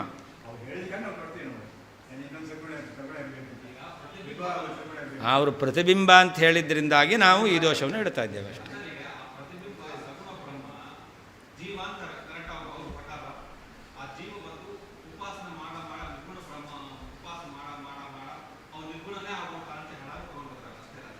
ಹಂಗೆ ಅವ್ರು ಹೇಳೋದು ಹೌದು, ಆದರೆ ಅದು ಕೂಡಲ್ಲ ಅಂತ ಹೇಳ್ತಾ ಇದ್ದೀವಿ. ಹೌದು, ಎಲ್ಲೂ ಕೂಡ ಗುಣ ಇಲ್ಲದೇ ಇರತಕ್ಕಂತಹ ನಿಮ್ಮದು ಒಂದು ಚಿತ್ರ ಇದೆ, ಕೈ ಇಲ್ಲ ಕಾಲಿಲ್ಲ ಏನೇನೇನೂ ಇಲ್ಲ, ಬರೀ ಒಂದು ರೇಖೆ ಹಾಕಿರೋದು. ಅದರಿಂದ ಎಲ್ಲಾದರೂ ನಿಮಗೆ ಒಳ್ಳೆ ಸುಂದರವಾಗಿರ್ತಕ್ಕಂಥ ಆಕೃತಿ ಬರಲಿಕ್ಕೆ ಸಾಧ್ಯ ಇದೆಯಾ? ಇಲ್ಲ. ಹಾಗಾದರೆ ಸುಂದರವಾದಂತಹ ಒಂದು ಆಕೃತಿ ಬರಬೇಕು ಅಂತಾದರೆ ಅವಾಗ ಮೂಲ ಯಾವುದಿದೆ ಅದರಲ್ಲಿ ಇರಬೇಕು. ಅದಿಲ್ಲ ಅಂದರೆ ಇಲ್ಲ. ಅಂದರೆ ಜೀವ ಅವನಲ್ಲಿ ಅಲ್ಲ, ನೀವು ಹೇಳ್ತಕ್ಕಂಥ ಸಗುಣನಲ್ಲಿ ಗುಣಗಳು ಬರಬೇಕು ಅಂತಾದರೆ ಮೂಲನಾದ ವ್ಯಕ್ತಿಯನ್ನು ನಿರ್ಗುಣ ಅಂತ ಹೇಳ್ತೀರಾ ಅಂತಂದರೆ ಗುಣ ಬರಲಿಕ್ಕೆ ಸಾಧ್ಯ ಇಲ್ಲ. ಅದು ಅವ್ರು ಹೇಳೋದು ಮಾಯೆಯಿಂದ ಬರುತ್ತೆ ಅಂತ, ಅವ್ರು ಹೇಳೋದು ಮಾಯೆಯಿಂದ ಬಂದ್ಬಿಡುತ್ತೆ ಅಂತ. ನಾವು ಅದನ್ನು ಖಂಡನೆ ಮಾಡಿದೆವು. ಮಾಯೆಯಿಂದ ಬರಲಿಕ್ಕೆ ಸಾಧ್ಯ ಇಲ್ಲ. ನಿರ್ಗುಣನಾದ್ದರಿಂದ ಬರಲ್ಲ, ಮಾಯೆಯಿಂದ ಬರುತ್ತೆ ಅಂದರೆ ಮಾಯೆಯಿಂದ ಬರಲಿಕ್ಕೆ ಸಾಧ್ಯ ಇಲ್ಲ. ಹಾಗಾದರೆ ಸಗುಣ ಬ್ರಹ್ಮನ ಒಪ್ತೀರಾ ಅಂದರೆ ಇನ್ನೊಬ್ಬ ಸಗುಣ ಬ್ರಹ್ಮನ ಒಪ್ಪಲೇಬೇಕು ಅಂತ.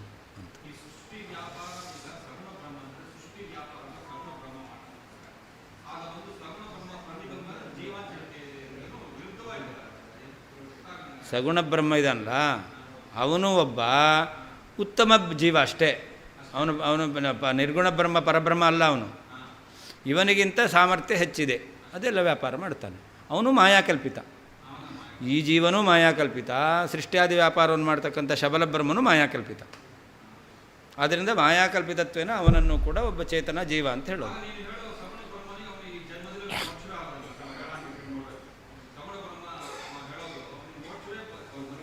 ಯಾಕೆ?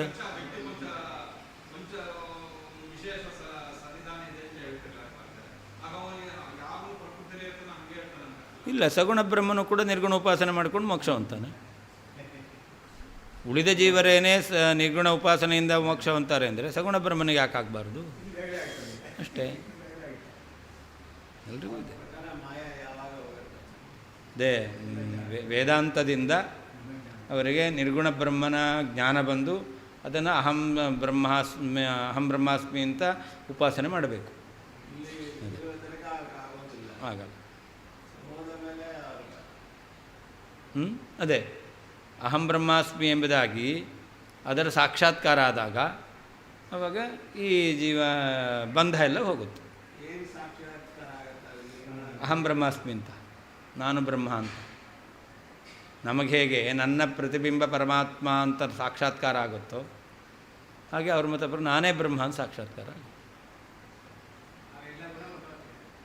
ಅವಾಗೆಲ್ಲ ಗುಣ ಹೊರಟೋಗುತ್ತೆ. ಅವಿದ್ಯೆ ಹೋಯ್ತಲ್ಲ, ಯಾವಾಗ ನಾನೇ ಬ್ರಹ್ಮ ಅಂತ ಜ್ಞಾನ ಬಂತು ಅವಾಗ ಅವಿದ್ಯೆ ಹೋಯಿತು. ಅವಿದ್ಯಾಕಲ್ಪಿತವಾಗಿರ್ತಕ್ಕಂಥದ್ದೆಲ್ಲವೂ ಹೋಗುತ್ತೆ. ಇದೆಲ್ಲ ಅವಿದ್ಯಾಕಲ್ಪಿತ.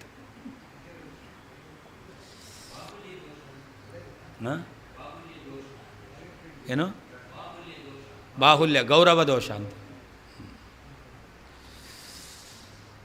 ಸಿದ್ಧ ಸಗುಣ ಭಜನೆ ಅವಶ್ಯಕ ಏಕಗುಣಸ್ಯ ಭಜನೆ ತವೈವ ಗೌರವಂ ಸ್ಯಾತ್. ಆದ್ದರಿಂದ ಗುಣ ಪ್ರಮಾಣದಿಂದ ಸಿದ್ಧವಾಗಿರ್ತಕ್ಕಂಥ ಗುಣವಿಶಿಷ್ಟನಾದ ಪರಮಾತ್ಮ ಅವಶ್ಯಕ ಏಕಗುಣ ಸಗುಣಸ್ಯ ಭಜನೆ. ಒಬ್ಬ ಸಗುಣ ಬ್ರಹ್ಮ ಇದ್ದಾನೆ ಅಂತ ಅವನನ್ನು ಒಪ್ಪಲೇಬೇಕು. ಸೃಷ್ಟಿಯಾದಿ ವ್ಯಾಪಾರ ಮಾಡಲಿಕ್ಕೆ ಬೇಕೇ ಬೇಕು ಅಂತ ಸಗುಣ ಬ್ರಹ್ಮ ಅಂತೂ ಬೇಕೇ ಬೇಕು. ಆ ಸಗುಣ ಬ್ರಹ್ಮ ಒಬ್ಬನನ್ನೇ ಒಪ್ಪಿದ್ರೆ ಸಾಕು. ನಿರ್ಗುಣ ಒಬ್ಬ ಬೇಕಾಗಿಲ್ಲ, ಅಥವಾ ಸಗುಣನಿಗೆ ಇನ್ನೊಬ್ಬ ಬಿಂಬ ಅಂತ ಬೇಕಾಗಿಲ್ಲ. ಅಂದರೆ ಒಬ್ಬ ಸಗುಣನ ಒಪ್ಪಿದರೆ ಅವಾಗ ನಿನಗೇನೆ ಲೋಕದಲ್ಲಿ ಗೌರವಂ ಸ್ಯಾತ್. ತ್ವಮೇವ ಲೋಕಸ್ಯ ಗುರು ಸ್ಯಾದಿತಿ ಭಾವ. ನೀನೇ ಇಡೀ ಜಗತ್ತಿಗೆ ಗುರು ಅಂತ ಆಗ್ತೀಯ. ಜಗದ್ಗುರು ಅನ್ನೋದು ನಿನಗೆ ಆವಾಗ ಆ ಪದವಿ ಅಂತಕ್ಕಂಥದ್ದು ಬರುತ್ತೆ. 10 ನಿಮಿಷ ಬಿಟ್ಟು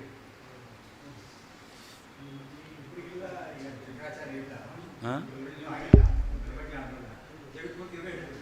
ಹಾಂ ಆಗಿದೆ ಅಂತ ಅವರಿಗಾಗಿದೆ ಅಂತ.